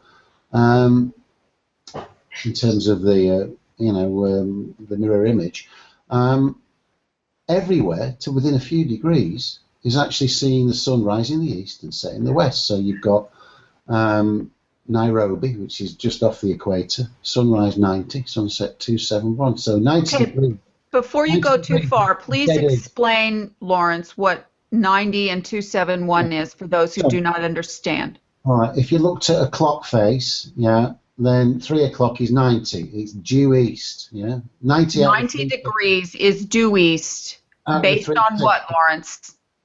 Well, if you took a compass, yeah, there's a 360 degrees on it. 90 is a quarter of 360, so it's a quarter of the way around. There you go. 3 o'clock. 3 o'clock is east. And sunset is 271, or 271's at 9 o'clock. So on the equator at Nairobi, it's rising in the east, setting in the west, tiny amount out. Cape Town exactly in the east and west. Sydney exactly in the east and west. Stanley, you know, on the tip of South America, exactly in the east and the west. And then you look up in the north, where you are in Orlando, just short of dead east at 89 degrees, and the west 1 degree out from setting in the west. London 2 degrees out on one and 2 on the other. And if you go up to Longyearbyen, which is the furthest place north, this is an island off the coast of Norway, sunrise is 84 and sunset is 277. But if you look at the angle from there to there, you know, they're seeing the sun from the northeast. They're not seeing it from the east. Right. So what I'm Pretty bizarre, isn't it? What I'm thinking is that there is a mirror effect. Yeah, it's got to be. There's no other explanation, Lawrence. I mean, either that or the Earth is warped in the middle, and everybody's seeing the sun from some warped perspective. I mean, there's no other explanation for why someone that far north, that far south, that far east or west from each other should see the sunrise in pretty much the same exact location. Yeah. Well, I mean, it might be. Don't forget on this map, we've got the sun right over Africa there, yeah, but it could still be 40 or 60,000 miles in the air above the surface. Yeah, I did some calculations. It depends. This is why I asked the question before. There's probably just a spoon on the screen there. I'm making a cup of tea. This is why I'm eating a piece of cheese as well, sorry. This is why I asked the question before. Does the sun go straight over or does it circle over? Because if it circles over, it has to be, assuming that they're not lying about the equator being 24,901 miles long, it has to be a minimum of 12,250, whatever half of that is, 12,450 miles in the air. Otherwise, it would crash into the east or the western sea. Did you follow that? But how could they be lying, Darren, about the equator being 24,901 miles long if it takes a day for the sun to travel from east to west, and each part of that, the longitudes would all be based on an hour, correct? Well, yeah, but that's arbitrary anyway. You could have just 4 hours and four degrees of longitude, couldn't you? So an hour would be 6 hours. You know, well, we all know how long our own day is where we live. Well, yeah, so, but we've only split it into 24 hours. You could have 40 hours, couldn't we? And just make make the month whatever, have less minutes. It's arbitrary. One day, yeah. Well, okay, I understand what you're saying, but what I'm saying is however long that day is, whether that had been arbitrarily decided 100 or 1,000 years ago that a day was 24 hours or 40 hours, then you would just have to alter the length of the time that an hour is, right? Yeah. Okay. An hour is an arbitrary number based on 60 minutes, it's all broken down to match each other. Okay. But there's no guarantee. There's no guarantee of that. The equator is 24,901 miles from that. We'd have to know the speed of the sun. Yeah, we've only got one. Well, the speed of the sun is based on an hour of how long it takes for it to come from one side of the Earth to the other. Yeah, but then you're saying you've got exactly. But then you've got to know the distance. So we've only got one. We've only got one part of that equation. So there's no guarantee that it's 24,901 miles. The only guarantee we've got of that is of people actually sailing, and how the obviously the distances on land, etc., etc. All I was saying. Sorry. The locations on Earth that Lawrence is pointing out with the map, okay, Yeah. they are not arbitrary. They are fixed. Yes. Okay, and so it's not an impossibility to ask someone in, what is that name, Longyearbyen or something? Yeah, Longyearbyen. Yeah, it's not impossible to ask them, hey, look at this. Did the sun come? Look at this drawing. Is this twilight for you? And this, based on your memory or based on what you're observing right now, these are real-time observations. Okay. Right. All right. So you've got 4 corners seeing the sun come up in the same place within a couple of degrees. Right. Across the middle. Okay. Now, how in the world can this person up here see the sun come in from the east? This person down here sees the sun coming in from the east and setting in the west if it's in the middle. Don't know. I'm going to finish my tea. Yeah, it's impossible. Okay, Lawrence, so why do you think the map is shaped that way with the light? Well, what I think is happening is that on Free Energy's model, he has these upper and lower boundaries, calling the foundations of the Earth, and the sun's bouncing off that. But I think there's edges on the east and the west side as well. And when the sun comes up, it's reflecting off it as though, like it's a mirror, and that would explain the midnight suns in the Arctic and the Antarctic, because there's no other way it would work. I've got another little drawing here. Let me bring this one up. All right. Okay. So if you look on the equator, and you move the sun over, and you can actually work out how far it is in distance, assuming it's nearly 25,000 miles across. You can pick a place in Africa or anywhere, and you'll see that the sun, when at sunrise, it's a quarter of the way across, 6,250 miles, and at sunset, it's 6,250 the other way. So the visible range on the equator is, either way, it's 12,500 miles, but only 6,250 in one direction. But if you looked at somewhere on the east, right on the east, and look at the distance between there and the North Pole, where it's 24-hour daylight, that's beyond 6,250 miles. That diagonal line is probably nearer 8,000 miles. So the sun should be out of reach. So what I think is happening is the sun is coming along, and it's coming across the magic corridor, and it's reflecting off these walls and bouncing round and lighting up both sides. All right, that makes sense. Walls. Well, this right here would be a shout out. Ah, yeah. Right here, this would be a shout out to Thomas, who was on last week, who's been looking at the rounded off map that is sort of shaped like this, and I can't remember what the name of it is.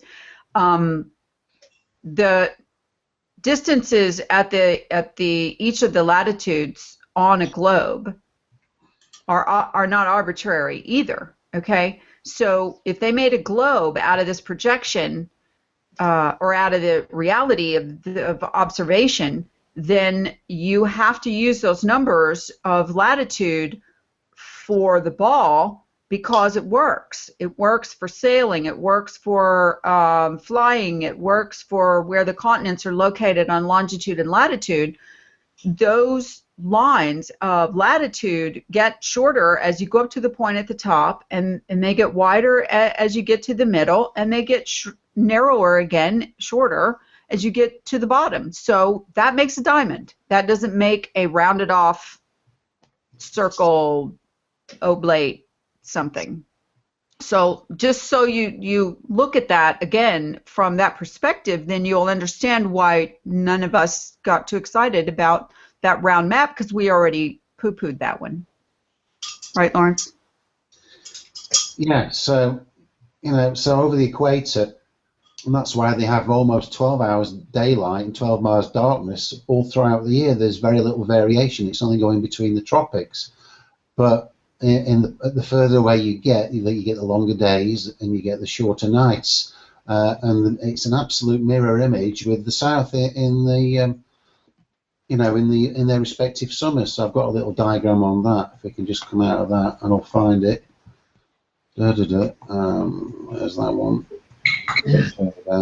So Daz, how does this diamond map work with you with regards to scripture?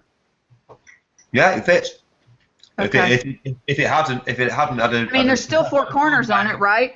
got 4 corners, got edges. The west is still as far from the east as it's possible to be. Yeah, that's what the circle map's missing as well. There is no point at which west is anywhere away from east. If the sun, if east and west is basically clockwise and anti-clockwise, it doesn't match scripture at all. So anybody that tries to say that the AE circle map is biblically accurate, they are completely wrong. Because all you have to do is look, I think it's Psalm 112:19, not sure which verse, and it says that your sins will be taken away from you as far as east is from west. In Matthew 24, I think it's 29 or 30, Jesus says, when I return, you'll know it, because it'll be like lightning as lightning flashes from the east to the west. Now, lightning doesn't always flash from east to west for a start. It comes kind of, it comes from from up to down, really. But the point is that anywhere on the AE circle map, everywhere is west and everywhere is east. And everywhere out from center is south. Somebody arbitrarily decided. I don't understand why the lines. I mean, well, they do it. I like the diamond. I like the diamond flat map. Lawrence, you have another drawing. Yeah, you ready? It's not very clear here, but if you go on time and date now, okay, you can look at that place called Yongbayan in Norway, and they are in. If you look on time and date, the sun. It says sun up, all the time, not permanently, but at the moment. And then you go down to Vostok Station in Antarctica, and it's totally dark. So it's the exact opposite. Now you've got lots of the main truthers saying this isn't happening. It's all a big hoax. Right. There to see. It's not dark there, is it? It's not dark there. They're making it up. They've got 5. It's all fake. It's all just as fake as NASA. Right. It's all just as fake as NASA. Yeah, they've got all these actors in Antarctica in the old buildings, all coming out, in their cars and turning the lights on, turning them all off, and and living there. That's their job permanently for the past 15 years. That's the ultimate crisis actor. But that's what it would have to be if it was. Surprised we haven't seen Crying Girl down there. They go out there with their little keys and they start their engines and they drive their car around behind the building and back out again, and sure enough. Anyway, I watched the program, one of these hangouts, and he got a chap called Event Skeptic on him. I hadn't listened to him chat before, and he went on for about 5 hours, and he got his friends on there, and he'd seen the free energy stuff, and he was trying to persuade them, and they didn't even get the sundial thing. And I thought, God, your friends are struggling to get something that's so obvious, about the sundials. And then he went through lots of the different points, like the symmetry in day and night in the north and south, and all that sort of stuff. But they weren't having it, because I listened to probably about an hour of that, and I scanned around in it some, and I really felt sorry for the guy, because they wouldn't even let him get a word in edgewise, hardly. I mean, they just poo-pooed everything he said without really listening to him fully explain it. And Event Skeptic, I sent you a message, by the way, to see if you would be interested in coming on this show as a guest and talking with us about what you know and what you think. So if you're watching or anybody's watching that knows him, please pass the word on and have him get a hold of me or Lawrence. He's coming on next week. I've messaged him. Okay, good. Tonight, right. So good. So that is the big issue now. There are more and more people coming out saying, we've been stuffed, and you know, all this robot and stuff, it's bloody total crap. There's some of it that's obviously true, but I don't think he went any further than the UK. He never left the country. Well, let's just be real here too about Robotham. When did he live exactly, and what technology did he have available to him to measure and fly over and so on and so forth compared to now? I agree, Laurie. I mean, we don't, again, you know, let's not say, oh, Robotham was this, that, and the other. What our problem is now, because we're living in 2016, is that somebody has simply taken and everything Robotham did, all these previous guys' work, and just regurgitated it, and he's presented it as themselves, and is not intellectually thinking about it. We're talking about intellectual laziness before, and that's a problem when you want the truth. Because that's what it's all about, isn't it? We want the truth. It's a discovery. Whether you like the outcome of what you discover or not, it's still the truth. Yeah. And if it's a lie and it resonates with you, then you're going to stick right there, right? You're not going to go any further because it sounded good in theory. You know, I've heard people say that it will sound, or the same thing about the AE map. Feels right. Well, until something better comes along, we're just going to continue to use it because, you know, we have to have something to use as a visual. Well, until something better comes along is never going to happen if only 4 or 5 people are all the ones that are looking into it. And then every time they come up with something, you say poo-poo. Yeah. Okay. How does this work? You get the same thing. Why haven't you come up with a complete model again? Why haven't you how does this work and how does that work? I mean, it's the instant loop back thing. But if you think of, I had a thought the other day, and I haven't really developed it because we're not graphics designers, unfortunately. We're nowhere near as good as CGI as NASA or any of these other guys that can make brilliant videos. And I really wish I'd learned that skill. But in terms of the infinite loop, the space loop, I thought of the heavens. I mean, obviously the Earth plane is different, but in terms of the heavens, in terms of what the heavenly bodies do, you think of how a torus works. It's one directional, yeah, and when it gets to that singularity point, it feeds back right into the other side. Now, obviously, most toruses you think of are kind of donuts like that, and they all go into the center and then come out again. But if you kind of turn on its head, make it half donut above the Earth, and then you've got the sun going over, and it's just a big, you know, on all the heavens, it's just a big torus, and it'll just loop back in there. But instead of the center of the torus being at north, no, it's that. Yeah, it's that. What if it's some kind of a bitorus? T-O-R-U-S, not T-A-U-R-U-S. That the point of looping back on itself is at the east and west. Yeah. Well, when you say a double torus, where? Well, I mean, no. All I'm saying is you know, a torus has a visual explanation. You know, you think of in your head when you hear the word torus. Okay. Most people don't have a visual of say a Mobius strip, because it's very confusing. First you're on the top, and then you're on the inside, and then you're on the bottom. And you know, if you were traveling on the surface of a Mobius strip, or same thing goes with a Klein bottle, where you know you have a bottle that pierces itself and goes through and comes out the other side.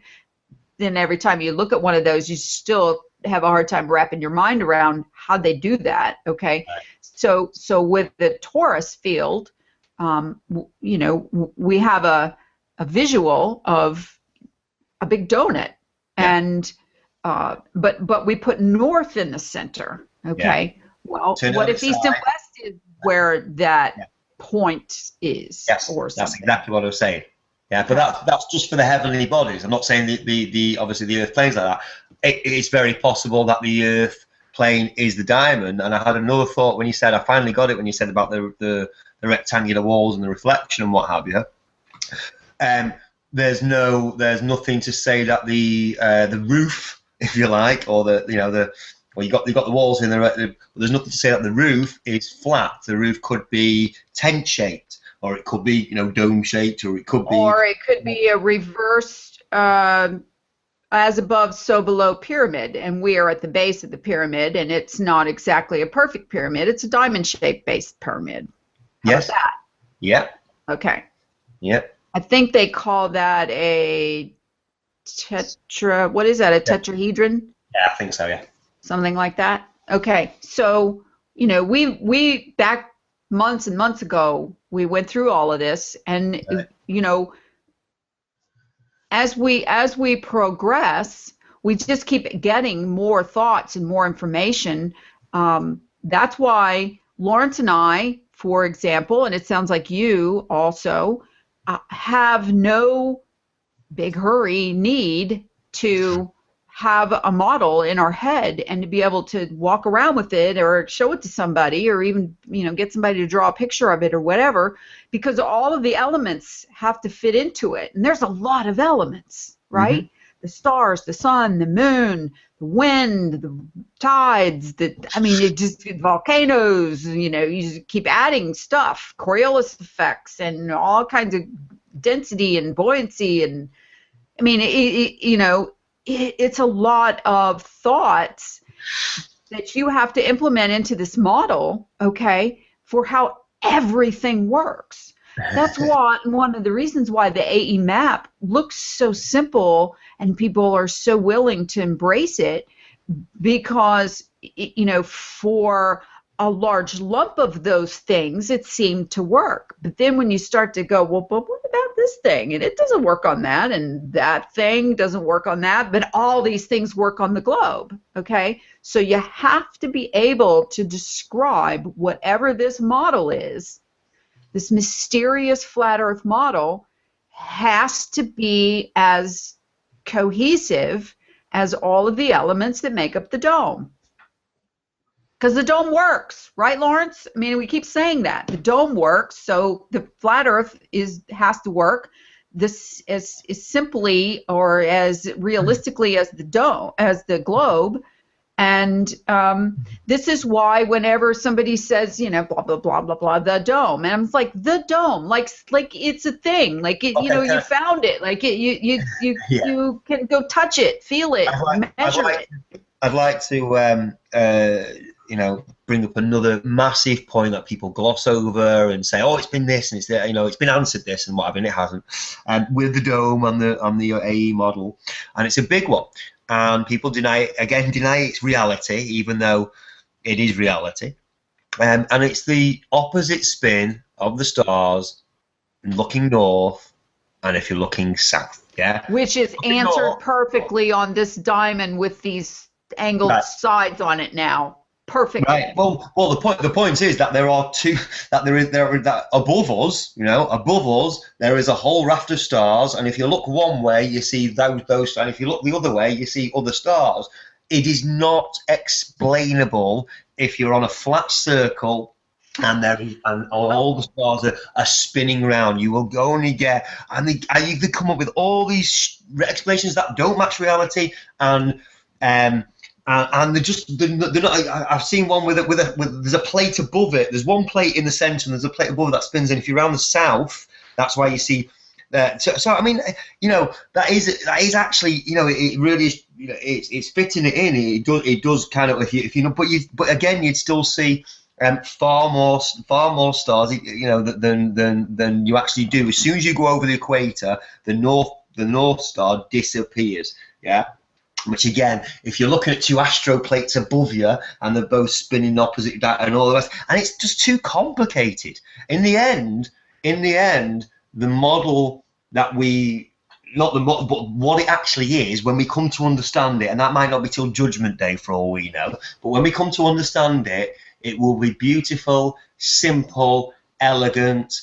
It will just, you know what I mean? And you know, with the solar system, the planetary system, when I saw it, it's the sun. Well, like I said, whether it's circling over or whether it's going straight over, you know, there's a perspective thing there as well. But the planets going around the sun, yeah, in circles, not in ellipses. They look like ellipses to us because we're on the Earth. Right. Then you've got the sun, and then all the planets are going around the sun with that.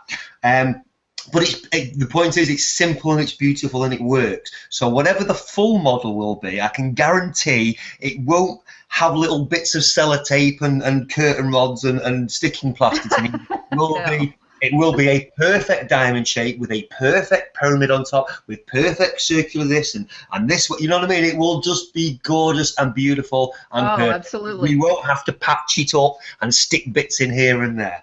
No, exactly. And we won't have to explain away anything. It will be probably as self-explanatory as it could be. Yeah. So, all right, Lawrence, hit us with something else. Well, yeah, I was, I don't usually get involved with looking at the heliocentric side of it, but some things I can't get right in my head. And this business about the Earth tilting back and to, I went and did some searches on it, and I've got these major institutions. Some are saying it tilts every year back and to, and some say it doesn't tilt. It's in a fixed position. So if it did, I think NASA said it tilted, and some big university said it tilted. Didn't look in, and some were saying the opposite.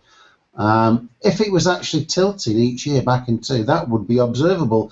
The ground beneath your feet would start tilting one way. Your garden would be downhill at one time of the year, and it would be uphill at the other time of the year. And they never explain that, but that is such an obvious thing. This is a feature. Well, the stars would also move in a different place in the sky. What's that going to do with it? If the Earth is tilting, yeah. The stars would be in the different parallax, would they not? If the Earth tilts one way on its axis in part of the year, and then the other way on its axis, is that what you're saying? This and then that? Well, if you actually got a little model of a ball and put a little model of you on it and started tilting it back in two, then the ground beneath your feet would change, and it would be different. Sorry, angle. Lawrence, when you say tilting it back and two, what do you mean by that? You mean just 23.5 degrees. If you actually go and it's all theoretical anyway. Because of course, sphere, but you look at what official science is saying. Some are saying it does tilt back in two, and others are saying it's in a fixed tilt. Well, what he's saying the back angle and two, he means back and forth, right, Lawrence? In other words, this way part of the year and that way part of the year. Tilt to the Earth, which they say causes the seasons. Right. From which are the things we all did at school and drew the pictures of the razor hitting the sun and hitting it at a different angle up in the north to the middle. Spreading the heat out. Well, so if the Earth did tilt at some point in the past, I think NASA said some planet hit us 50,000 years ago or something. How would they know that? It did it before mankind, because if it hadn't tilted, then they couldn't explain the seasons, because they wouldn't be any, because it would be exactly the same all the time. So that's what I'm talking about. They kept adding on all of these ad hoc reverse engineered theories to make because somebody somewhere along the way said, wait a minute, how does seasons work? If we're just constantly spinning around the same all the time, how would the sun travel north and south and all that? The spinning ball would get very unbalanced, wouldn't it? Because if it did tilt back and forth, when the North Pole tilted towards the sun, all the ice would melt, flood all the ocean. Well, they say, obviously, they say the sun melts all the ice at the North Pole. I've heard Sir Attenborough have his little documentaries about that. That's just climate change propaganda. So the aliens. The whole thing would go into a big wobble and we get shaken off. The Earth would be unbalanced, wouldn't it? Well, that's what they talk about, that wobble. Isn't that the wobble they talk about? Have you ever felt a wobble? Can I just clarify? When you say it tilts back and forth, and the wobble and all the rest, are you saying they say the angle of the tilt changes? And is this the precession of the equinoxes? So it changes every 25,000 years. It just every year. Every year. No, it tilts back into 20. So if you're in the UK, it tilts 25 degrees forward in the summer to give us the summer, and then in the winter it tilts 23.5 degrees in the opposite direction. Lawrence. Like this, one time, and then it's like now it's like that. They're not saying that.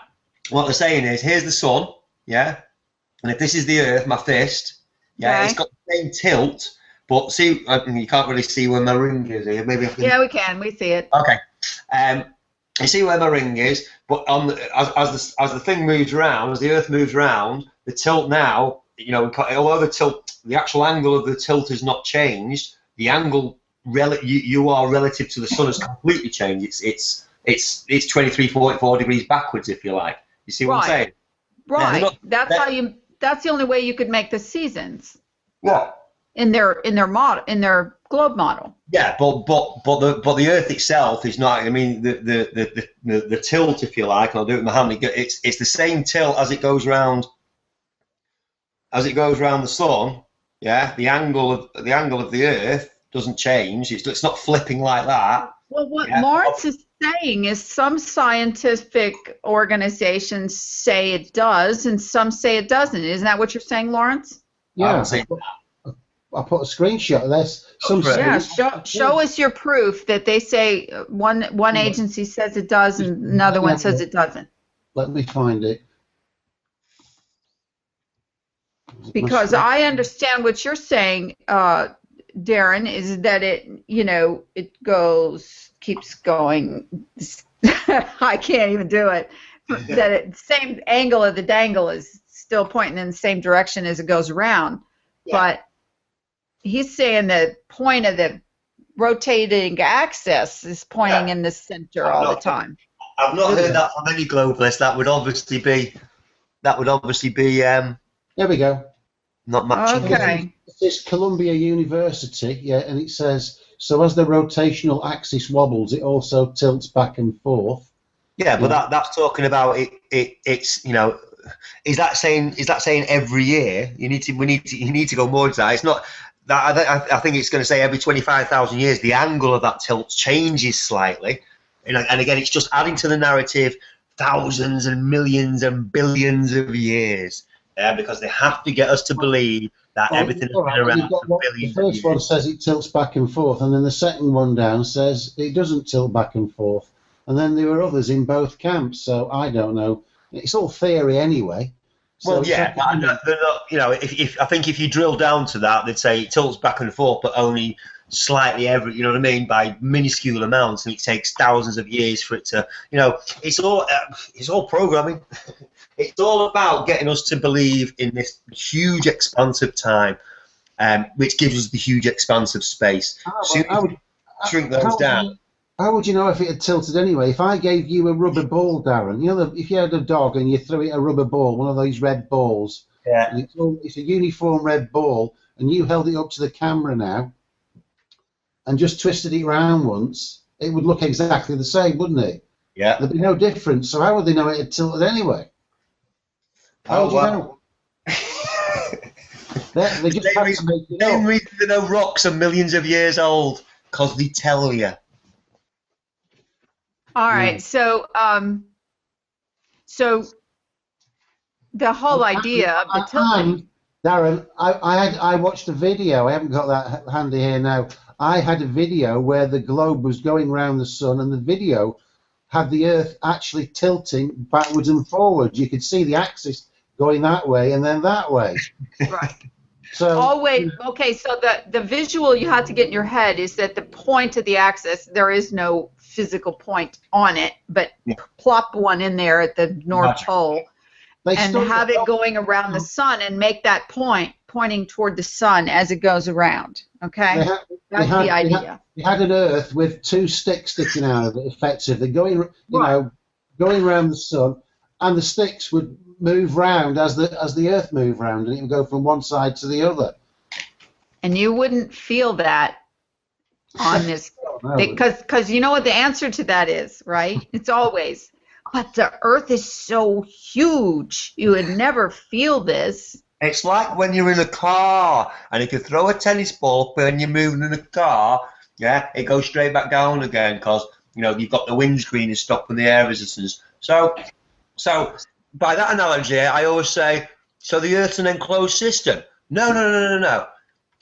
Well, the vacuum keeps the atmosphere in. Is that your actual observable experience ever? Is that your final answer? Physics changes. Well, Physics okay, but then outside of the atmosphere somehow. Well, see, that's the problem. They have to explain something, and then they get caught in their own explanation. Like, for example, the Van Allen belt is on, is beyond the mesosphere or whatever.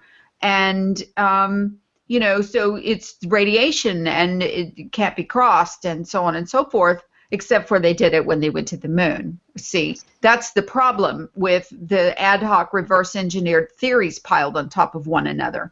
And so I find people doing that very same thing in the flat earth community, adding ad hoc theories onto the AE map to keep making it work. Like, well, maybe the sun goes faster in the southern hemiplane than it does in the northern one. Or maybe, planes fly faster in the southern hemisphere, and that's why they get from point A to point B from Sydney to Santiago in this record amount of time, because they're actually going faster. I mean, you hear all of these people explaining this, and people are nodding their head, oh, that's good, that works.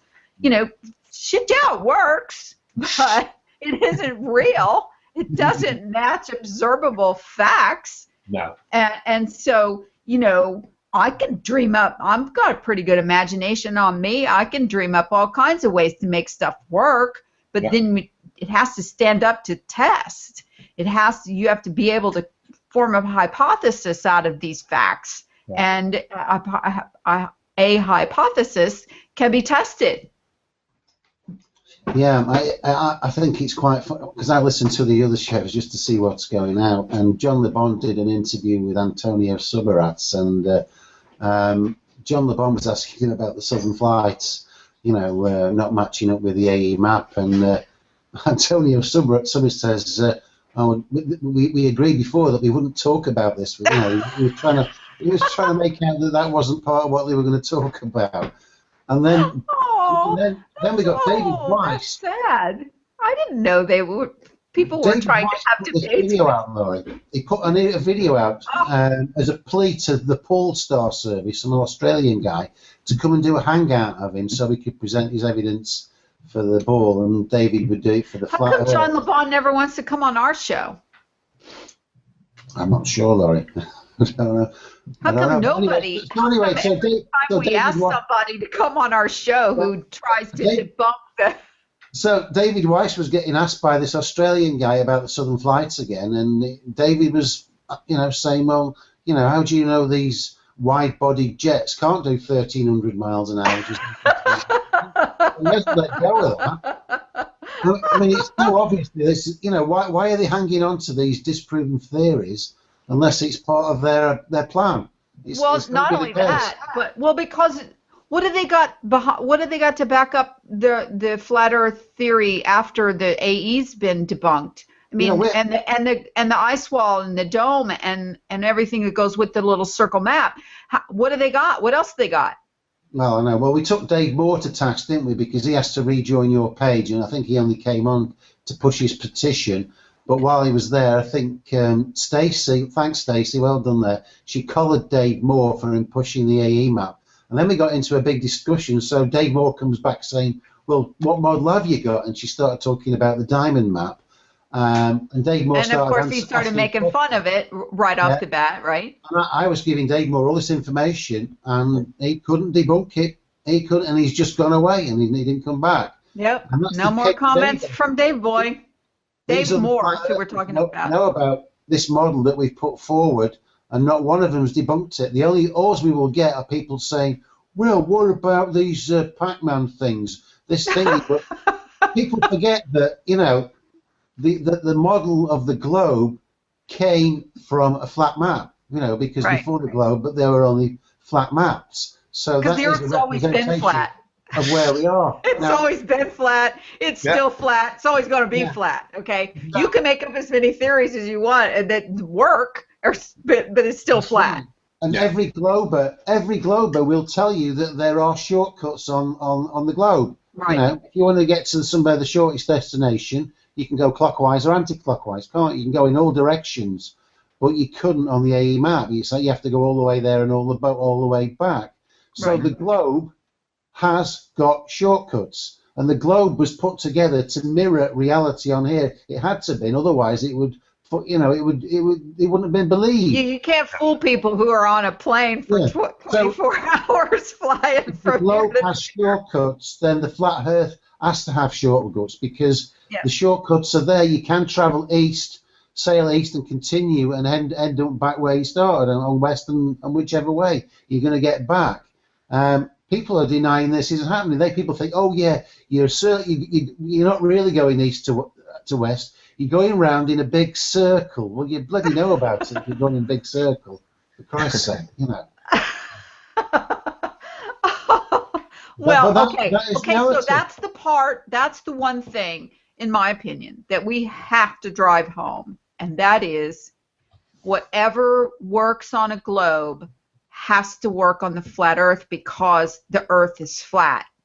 So if it works on a globe, then it has to work on the flat Earth. Okay? There's no other explanation or sidewinder way to get around that.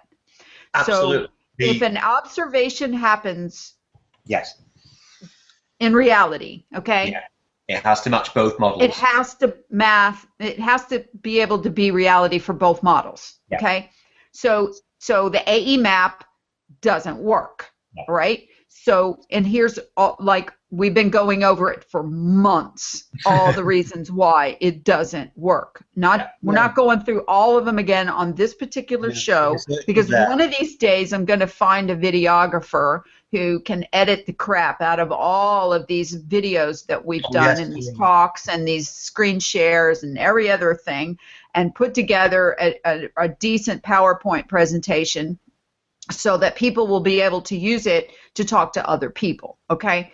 And will it be the definitive flat Earth, video? I don't know, but at least it will be honest, and it will be truthful, and it will be, real. Do you know what they're left with? Their arguments are, they're saying, oh, if you get to some of these southern hemispheres, it goes from dusk to from pure daylight to pitch black in 5 minutes. That's what David Weiss said. But if you look at time and day, the twilight. What? Wait, go back. He said what? He said in places in the southern hemisphere, it goes from being broad daylight to pitch black in the space of 5 minutes. But if you look I've actually heard that. Lawrence, I've actually heard that nothing to do with flat Earth as such, although I was obviously pricking up my ears because it was information. I've actually heard that is a thing that it goes in. I can't remember whether it's summer or winter, but it goes dark way quicker than some other places. And it might be a certain thing. I don't. It might be certain places. Okay, all right. I've heard that's reality some places. I've not seen evidence. I've not seen the evidence. If that's true, okay, you're right. We haven't seen the evidence, and we want to see the evidence. And if somebody can show us this evidence with a videotape in real time of the sun going from full daylight, like David says, to pitch black, I mean, that's like zero twilight time, okay? That's just like turning the lights out. I don't think I've heard 5 minutes, but very quick anyway. If that even happens in 10 minutes, okay, from full daylight to pitch black, that means no twilight happened, okay? Then there has to, if they can show us that, there has to be an explanation for why that happens. Yeah. It's not showing on time and date, because I've checked some of the southern hemisphere locations. It's a mirror image of the north, and the time and date map, which shows all the the different. You've got the bright sunshine, and then it's getting a bit darker, and it's sort of semi-light, and then you've got darkness. Well, they show that on time and day. Yeah. Right. And it's funny, I listened to a show about Event Skeptic. He was getting a real hard time on there. And one of the arguments that the people came with to try and debunk him were, well, look at the lack of wildlife in the southern hemisphere compared to the north. There's a lot more species. Well, that's hardly an argument, isn't it? Because you can have, you've got the Sahara Desert that's north of the equator, and then you get lush green land next to it. Why would that be? There's a lot more land in the northern half. Yeah. Yeah. If there was more land in the southern half, that's where all the species would be. Wait, hold on. The species called human, okay, 90% of humans live in the northern hemisphere. Right. So Please stop saying hemisphere. well, it doesn't matter. I mean, it doesn't matter Just what say I the call half. it. But, The north half what or the language is south important? half. Okay, I can't even wrap half around my head because I don't even relate to half anymore because I don't know what the boundaries are exactly. But the whole idea is you know, when I said that one time that the human population, 90% of the human population lives in the north half. Is that true? And 10% in, look it up. It's all over the place. You can Google that, and multiple databases show that very same statistic. South, isn't it? Okay. Now, yes, there isn't as much land mass in the south half as the north, and depending on what species you're talking about, you can watch any documentary of divers and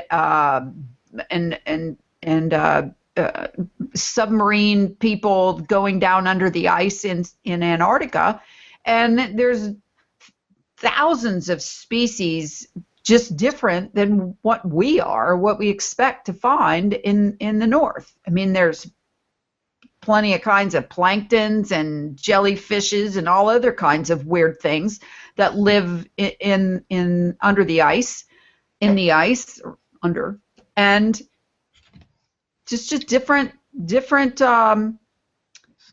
use of the biosphere, bioplane. God, sphere is completely sucked up our language, has it not? Absolutely. Sphere and global. You know, everything's global this and global that, globalists, and I mean, I've used it for those words for so many years. It's just nearly impossible to get them out of my mouth or out of my vernacular. But you know, whatever. Yeah, I mean, we have to start revisiting everything we've been told by the official flat Earth people, the ones who are sticking to the script, and also conventional science. I was looking at something today. This thing about magnetic north, and the official reason for magnetic north is due to the molten core of the Earth causing this magnetic field, which causes the compass to point north. But this program actually went into the history of the compass, and said it started off in China with this special spoon, and the special spoon didn't point north; it pointed south. A magnetized spoon pointed south. So why would the spoon point south and the compass point north? Well, the same thing with the whole molten thing. I mean, for crying out loud, everybody knows that, you know, magnets don't work anymore when they get beyond a certain temperature. I mean, they lose their magnetism. They melt. Yep.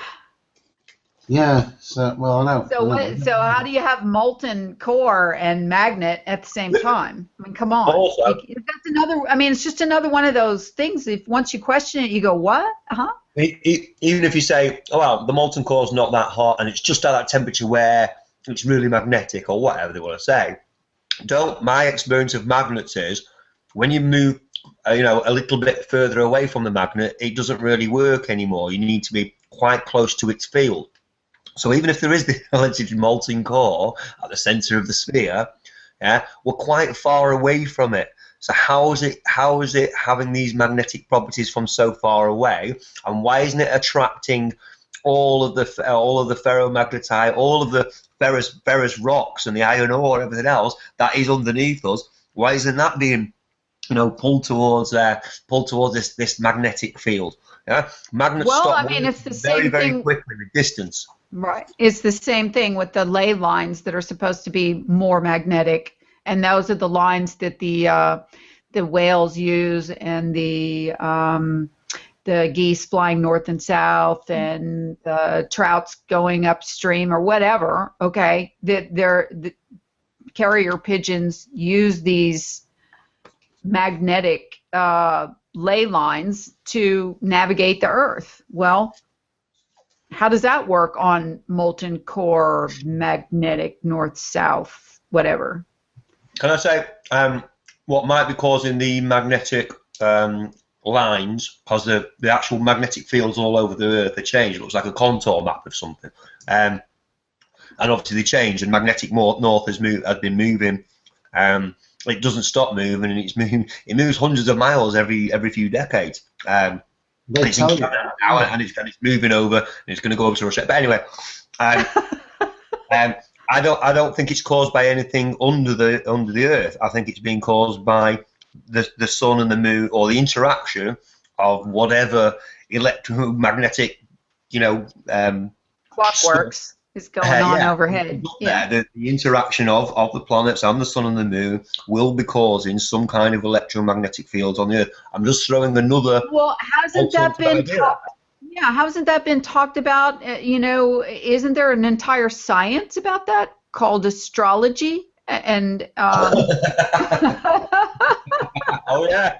Oh wait, is that astronomy or is that astrotheology? Oh, I'm sorry. I'm getting all my astros mixed up.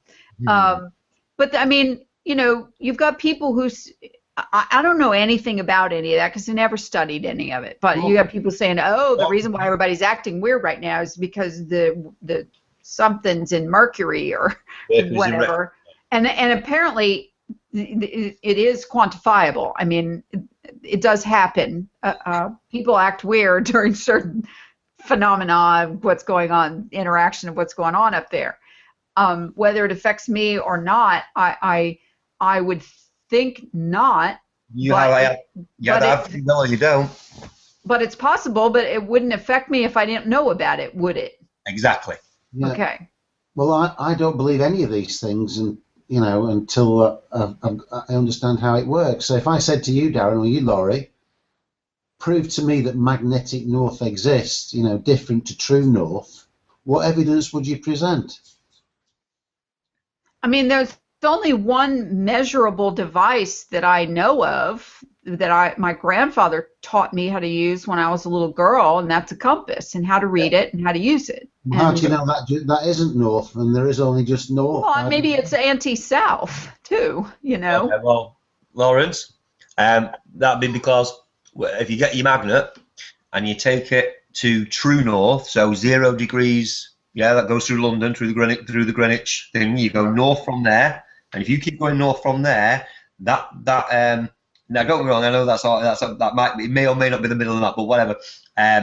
If you take your compass north from there, at some point it's going to start pointing away from north, and it's going to move. So the two don't match up. Yeah, but how do you know that?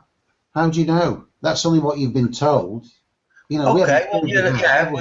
Okay. So let's get in a taxi and let's keep going north until we pass the North Pole and see if it points around backwards once we get past down it. Right there.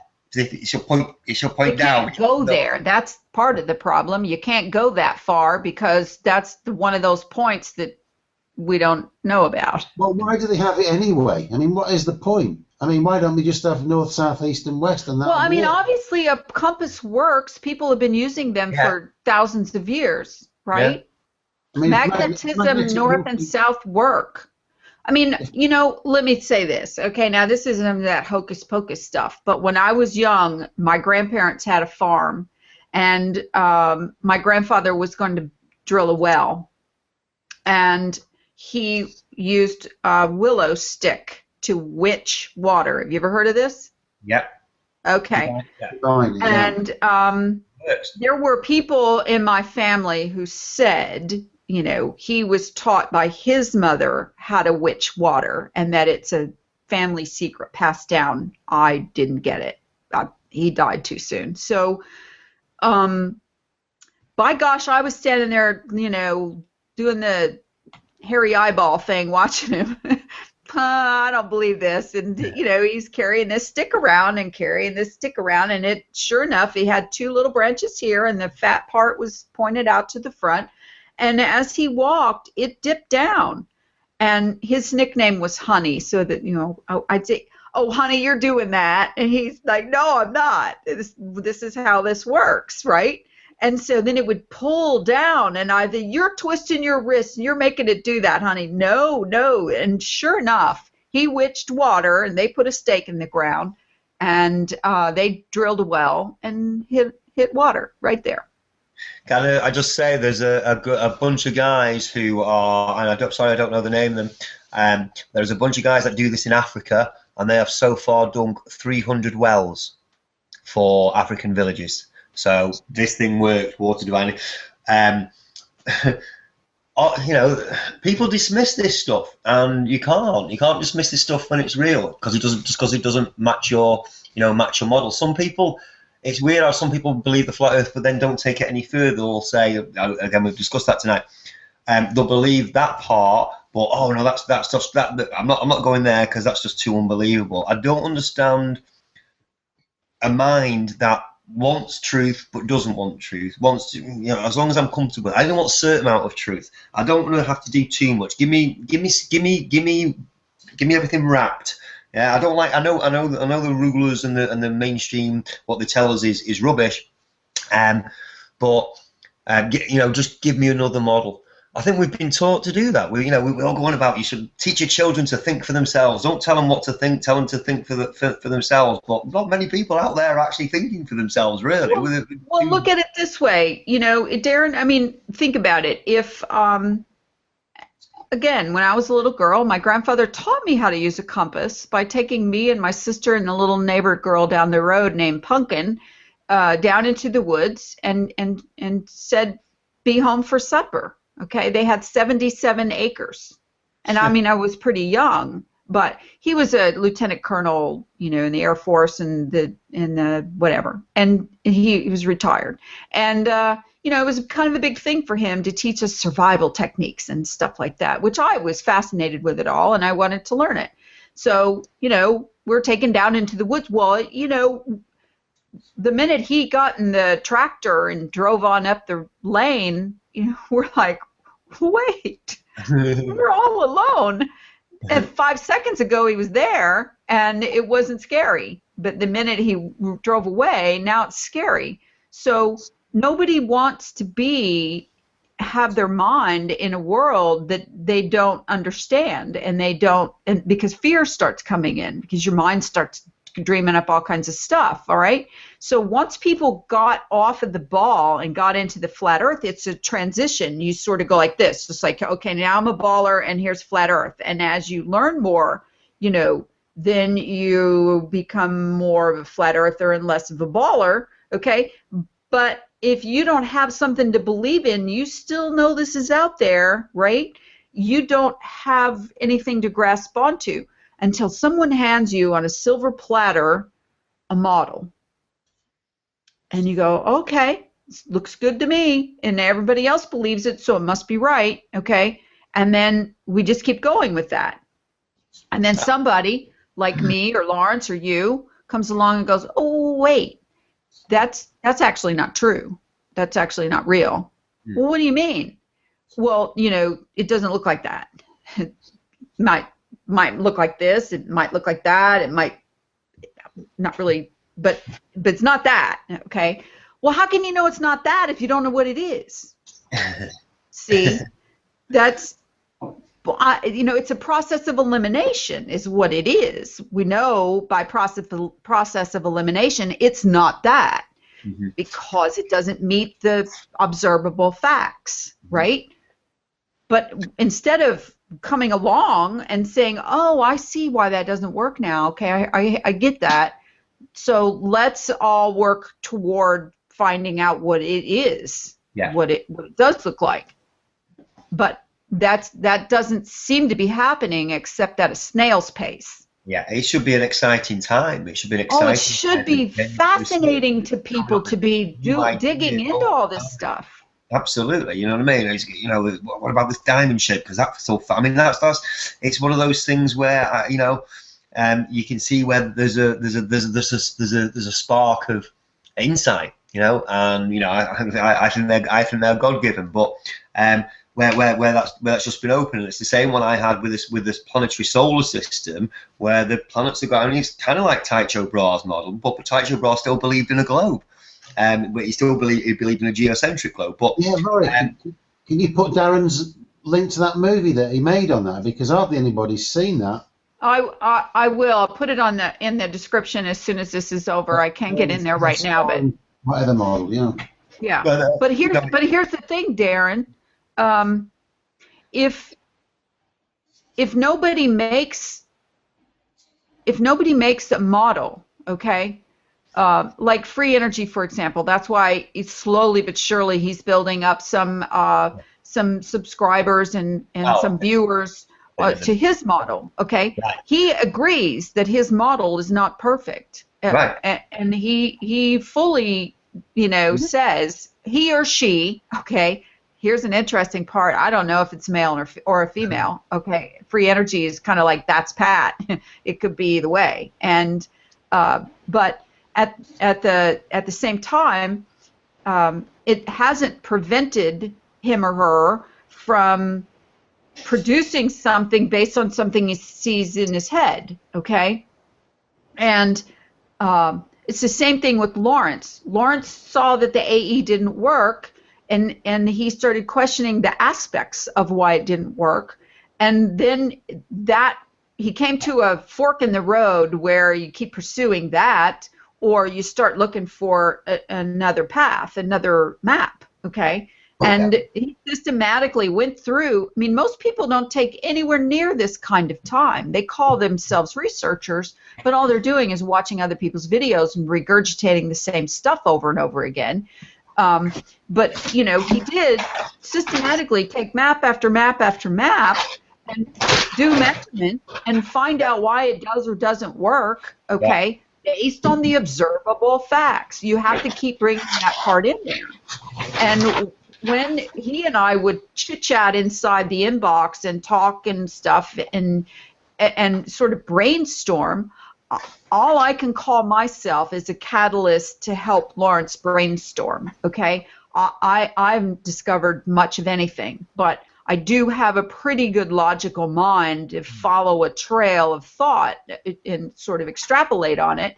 And so I'm kind of good at, well, what if it's this and what if it's that? So if you do have somebody that'll bounce that kind of thing out there and isn't afraid to just say whatever they're thinking, okay? Yep. And that's how Lawrence got to where he got. It was just with my help as a bouncer offer person.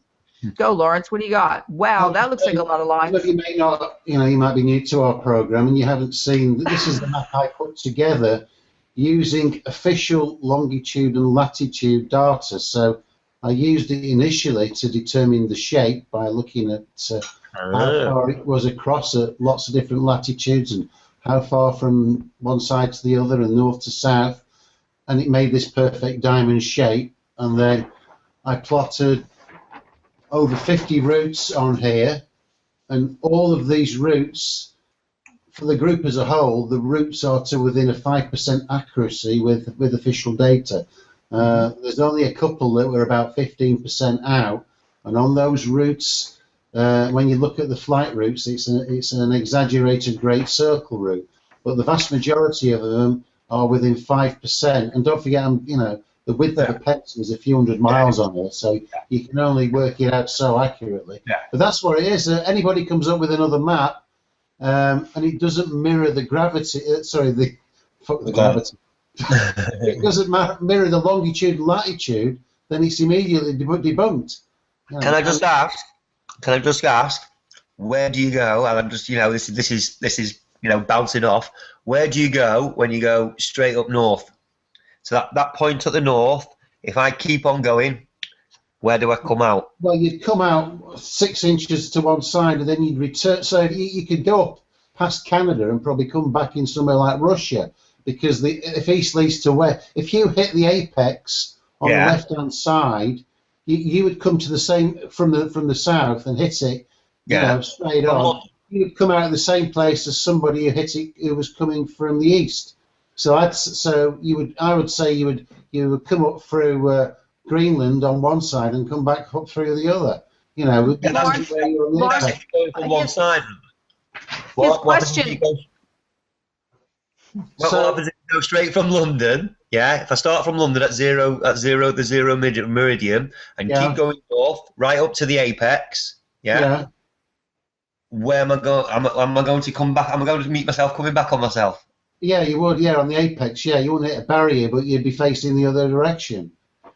So that'd be a way to prove that. Well, that'd be a way to prove the map, then, wouldn't it? It would be a way to prove the map and a way to prove that there is this wraparound. If I basically what I want to do, you don't have to go yourself, but let's get a red tennis ball. Yeah, let's find this apex. Let's throw it as hard as we can, and if we're right, it'll just come straight back out as well, won't it? They've made movies with that theory or that premise in let's see if we interested to go up there, do it, have it happen, and go, oh my word, we've got it. Bring it out. And then we go, it didn't happen. This is Darren, this is why we've talked about on numerous occasions that no one has been able to polar circumnavigate the Earth, meaning you can't go to the top apex of Alaska, or the Arctic Circle, and keep going north and go across it and then come out on the back side of it and go back down the back side of the planet on an ocean and go down to Antarctica and cross it and come back up. You can't polar circumnavigate that way. No one's ever done it. No. Now, there's people who've said they've done it. We should be able to fly it. You don't have to sail it. But we've got big No, you have to physically trek it. We're talking sled dogs or some big, land trekker snowmobile thing. Why can't somebody? I know somebody. Well, I don't know, but I'm told that any part north of the Arctic Circle in Greenland, for example, is controlled by military. Well, here's where it was funny, because they were fundraising to do a big expedition to the South Pole, or what they thought was going to be the edge in the old AE model. But here's what I've been thinking for a while. I think the answer or proof, and it's a lot easier to do and a lot easier to get to, is at the North Pole. And rather than the sled dogs and all the rest of it, which is entirely impractical for us, what would be practical at some point, not right now or whatever, is for somebody, with their own decent jet that could, or a decent airplane that could, and also maybe possibly not a twin engine Cessna, something a bit more robust that can go a bit faster and whatever. We should be able to fly along the zero meridian, and fly straight up and see what happens when you hit the North Pole, or the 0 degrees north. What I'm trying to explain is you wouldn't be able to do that because it's a no-fly zone. Is that fact? Is that I don't know. I've not researched it. I've heard it on numerous occasions, and no one's been able ever to prove me otherwise. Now, people say they fly over Alaska and they fly over the Arctic Circle and so on. And Sir Attenborough, has done his documentaries of the Arctic Circle is all he calls it. We're in the Arctic Circle. Okay. We have no idea whether in there the Arctic Circle of northern Canada or the Arctic Circle of northern Russia or northern Greenland, or what is the Arctic Circle? That's a big area. If you go look on any map model. On any globe model. Okay. Now he says, I'm watching this documentary, and he says, oh, the poor polar bear. We talked about this last week or two. The poor polar bear is, losing its domain because the sun comes in the summer now and melts all of the ice, all of the polar ice, and the polar bear can't hunt seals because it's relegated to living on the land, and it can't go out onto the sea ice, and so on and so forth. Well, okay, if in the summertime all that water ice melts, then what the hell? Why can't anybody just sail a boat across there? He's standing up there in his jacket and shirt sleeves, doing a documentary. And it looked like the poor polar bear was like sweating. If he had a fan, he'd be, boy, that's hot. Okay. So what's the matter with the ship? You don't need they talk about these icebreakers and everything in Antarctica, but you don't hear them talk about that in the Arctic. The Arctic Circle's huge. Yeah, I agree. I don't think it would be particularly difficult, especially if we are getting pilots on board, and as the flat Earth realization expands, I don't think it'd be difficult for somebody with a private jet hire Yeah. a private jet. Where's all the to explorers go and these do it. days? I mean, if it is off limits, if it's genuinely off limits, and you will get shot down, or you'll get escorted out, and so then let's find out. Let somebody go and find. Let's video that happening. So you get in the cockpit, video record. Let's video record everything that goes on. If you're diverted away, then they're diverted away, and we know there's something there.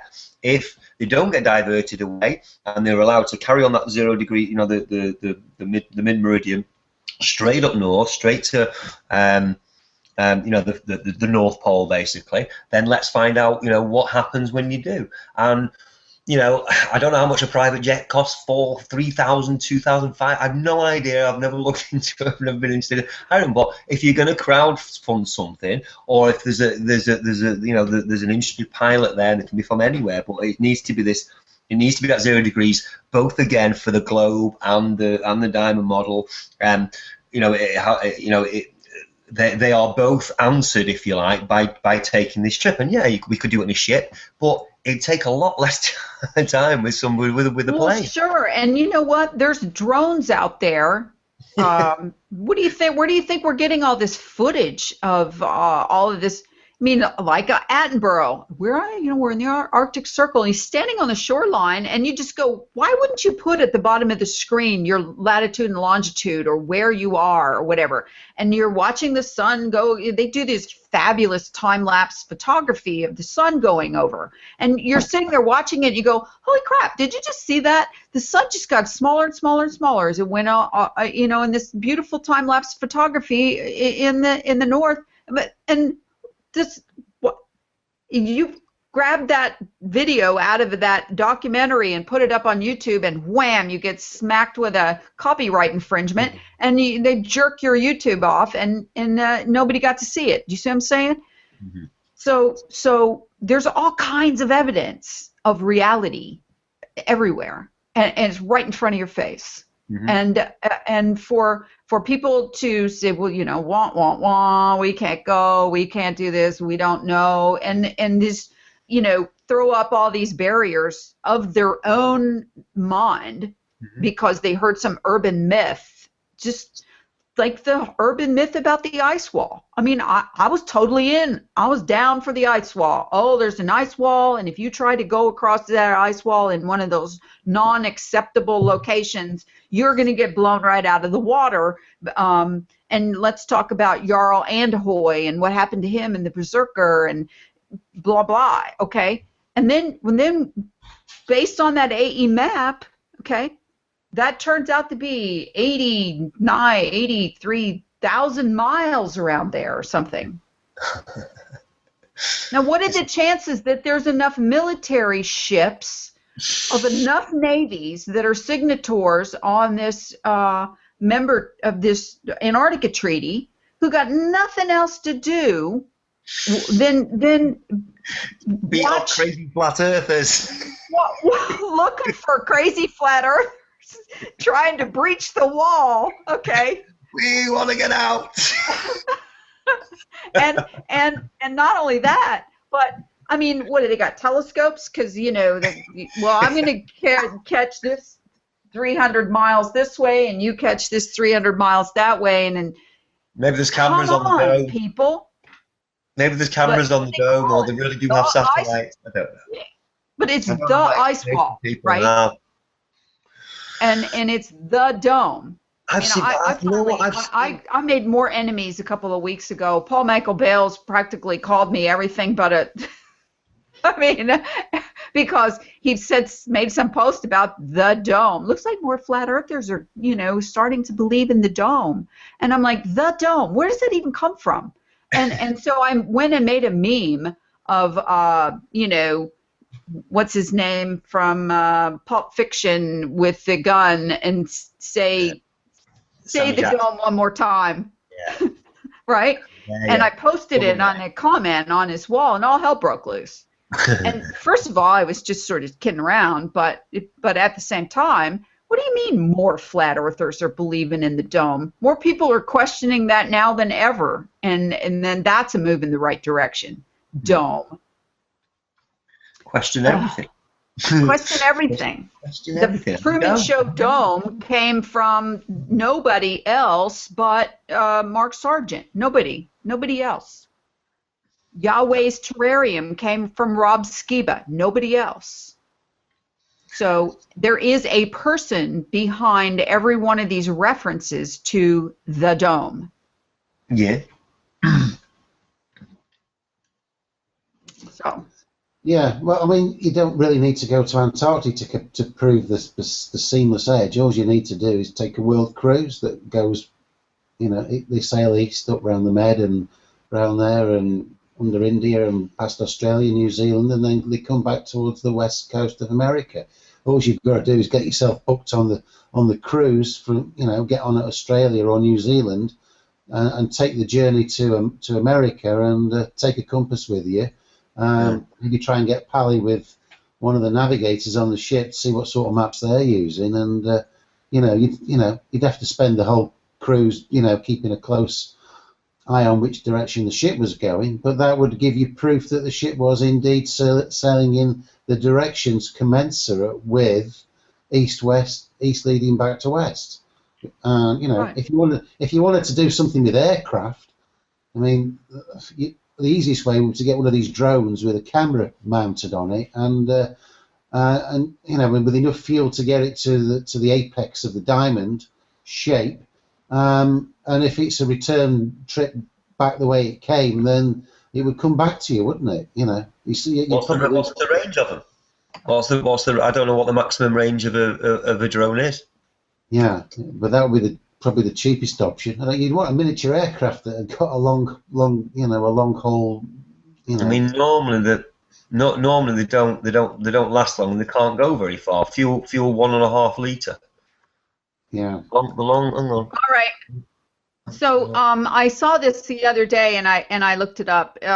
There's some Polynesian folks that just did a Hawaiian canoe traveling the world by a map of the stars. Have you guys heard about this? No. It's called the Hokulea, and they call it a canoe, but it's a little bigger than a canoe. It's like two canoes strapped together, kind of like what do you call those things where you got a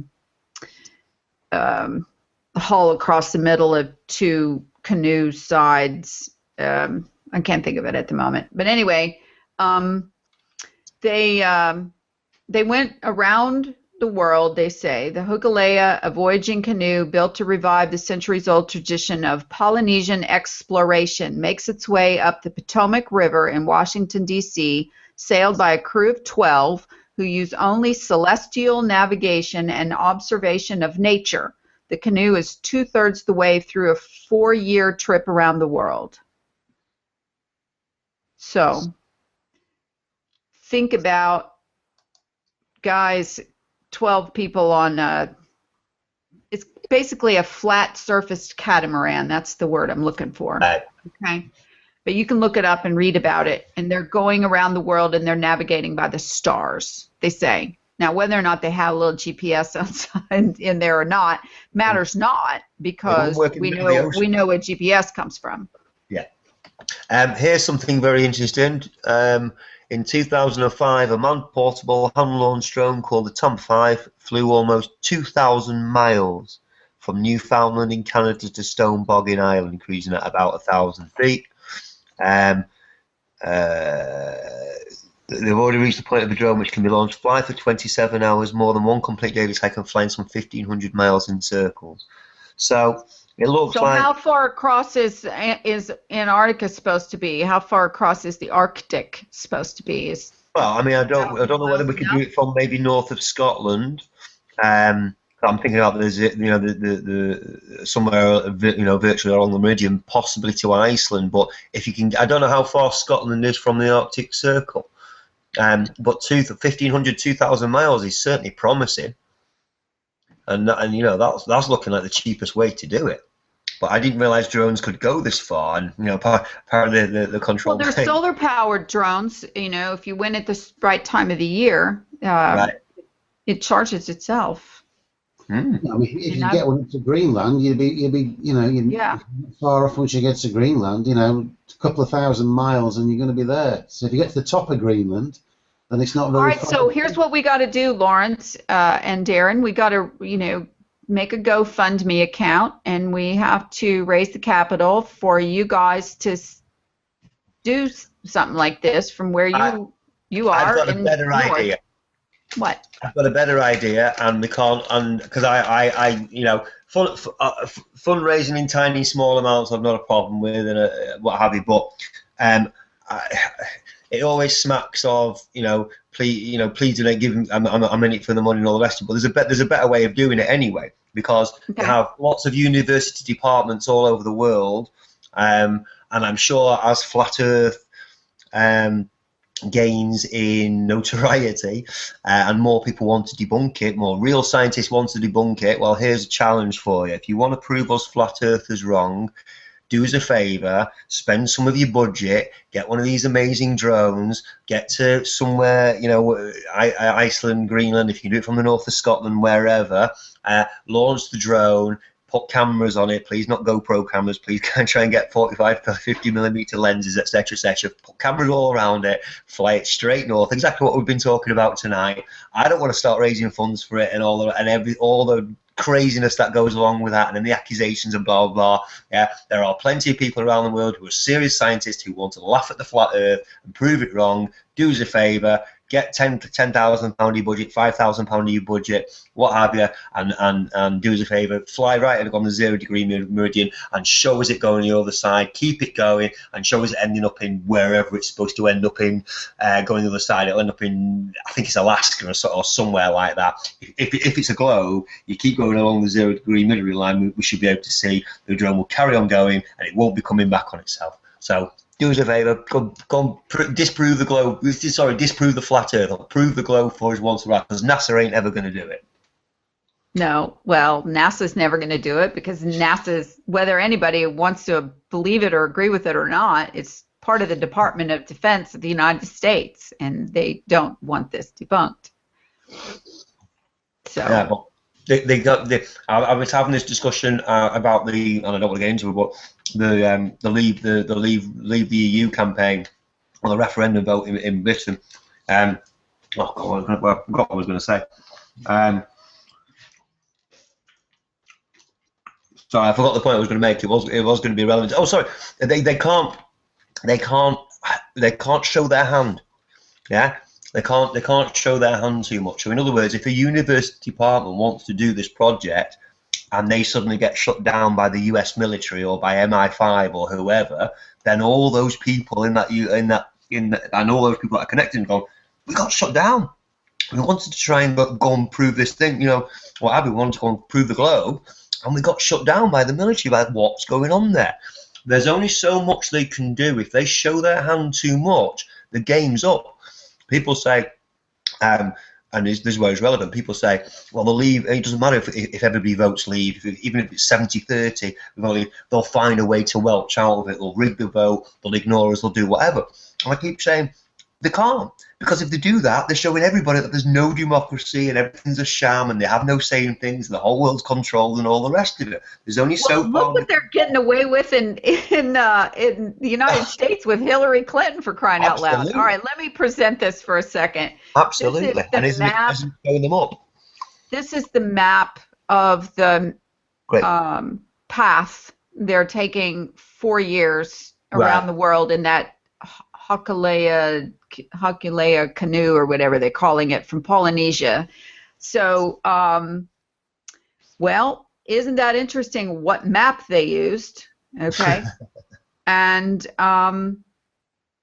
you can easily... How does it get from one side of the page to the other? I don't get it, I know.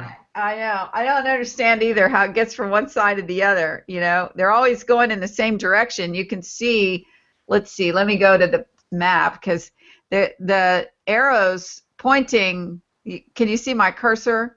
Oh, they're going west. Pointing from east to west. That's the direction they're going. And where they go off the map, right over here on the left side, they come back, in over here from off the coast of Africa. So yeah, so because the circle map has been thoroughly disproved, then it has to be similar to that, and there has to be a seamless exchange between East and West. okay, so it says here, Hokulea left Hawaii in 2013 and headed west across the South Pacific and across Australia, Indonesia, and the Indian Ocean, and down around Cape of Good Hope in South Africa. Then she crossed the Atlantic to Brazil and headed north. At each stop, she has been greeted by First Nation people and like-minded organizations that want to create a sense of urgency about climate change, of course, and keeping the oceans clean. I'm all about that. In that cause, the Hokulea has attracted some high-profile supporters. Before setting sail 3 years ago, the Dalai Lama blessed her, and on a stop in Samoa in 2014, UN Secretary General Ban Ki-moon came aboard in a show of support. So everybody knows they're doing this. You know, it's a kind of a big deal. Oh, yeah, but And Laurie, the regular flat earthers will just plot that same route on the AE map, saying, "Oh no, they didn't sail that way. They just went round in a big circle." Yeah, and the globalists will say the same thing as well. Look, it works. The problem, well, not the problem is, but this route will work on all three models, if you like, or all four models. Oh, you can make them work, because I've seen a route map of Magellan circumnavigating the Earth on an AE map, and it works. So not a biggie. No. But anyway, there just aren't 80,000 Antarctic ice soldiers. One for every mile. Yeah. There isn't an 80. Right, so as far as proving things go, okay, I hope that we have given people who have watched this enough incentive not to believe what we tell you, but to check what we tell you yourself. Okay, stop being lazy.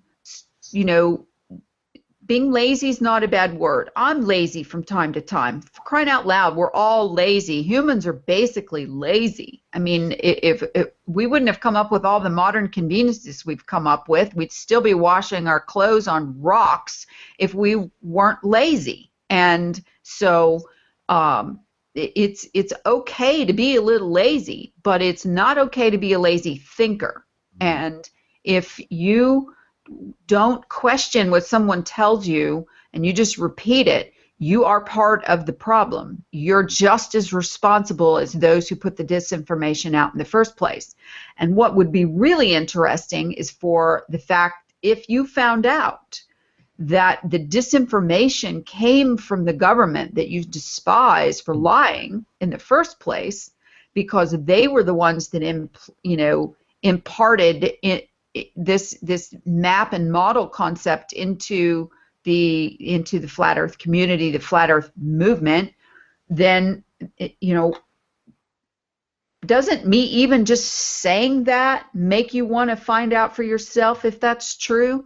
If they were the ones that planted this in the movement and in this current explosion of flat earth, they'd say, for what reason? Well, just this reason that we've said earlier. The reason is for control. If you control the narrative, if you control what people believe, you control the people. So if you make them think they live on a circle map with a dome plopped over the top of it with an ice wall on the outside that you cannot escape from, and on and on and on, then you might as well be as trapped as you were when you were living on the globe. And so don't just question everything, question us included. And Lawrence and I will be the first to say that if you can spend your time debunking what we've come up with, please come on the show, get us a message, share it with us, share it in the Facebook group, don't care. Share it on the comments of this video, and show us where we're wrong, because no one's been able to do that so far. And we actually welcome that if it can be done. Right, Lawrence? Yeah, that's right. And here's a question for everybody who's watching. Do you think there are shortcuts on a globe? If not, why not? and if you do agree that there are shortcuts on the globe, then you're going to have to agree that those shortcuts will be mirrored the same on the flat Earth, because the globe was made, the model to actually mirror reality, so they would get away with it, and they did get away with it. And that's why, they don't want you going into the north and the south bit, because those are parts of the model that they couldn't incorporate into reality. Yeah. So that's where the key lies. Hey, if you live in South Africa or Australia or Peru or somewhere like bottom of Chile, then do the same thing as we said, going north. Do it, try doing it going south. But the one last point I want to make, is I'm going to sign off and close down now. Just going back to the intellectual laziness part, or the not accepting it and all the rest of it. I think a lot of it's got to do with the Hollywood programming that we've seen for, all your life, where a hero always comes and saves the day. Superman or Arnold or Bruce Willis or whoever, it doesn't matter, whatever movie it is, there's always a hero, even if it's a bunch of people that are a hero, magnificent. It doesn't matter who it is, but somebody else will save the day. Somebody else will sort it all out for you. And part of the deception is that we are incredibly far more capable, far more potentially intelligent, potentially creative, potentially able to do science and do all these amazing things. Leonardo da Vinci is one of these. He was brilliant. He did this. He was a scientist and an artist, and he discovered this, that, and the other. But I think that we all have the potential to be 500% better than we are already. But years and years, or a lifetime of being programmed that, don't worry about it, somebody else is going to sort it out. Somebody else is a brilliant scientist. Somebody else is a brilliant expert at this, that, and the other. Don't wait for, we've all got individual talents and skills. I'm not saying we're all equal in any way, but we've all got individual talents and skills, and we can all make far better use of them than we already are. So don't wait for somebody else to come along with it. Lawrence has come up with a diamond map. Somebody else has come up with it. Somebody else has come with that. And what have you. Great. You take that and use that and what have you. Fill in the gaps, because everybody's got a part to play in the story. There isn't going to be one hero. Trust me. There's not going to be one hero that comes along and says, there you go, everything's done. That's not how science works. That's not how discovery has worked so far. Everything's built on something else. Okay, in the past we've gone, okay, well, Einstein built on Newton, and Newton built on Copernicus. Okay, we know that's a wrong narrative. That's been proved wrong, and those guys are all connected and everything. We don't need to go over all ground.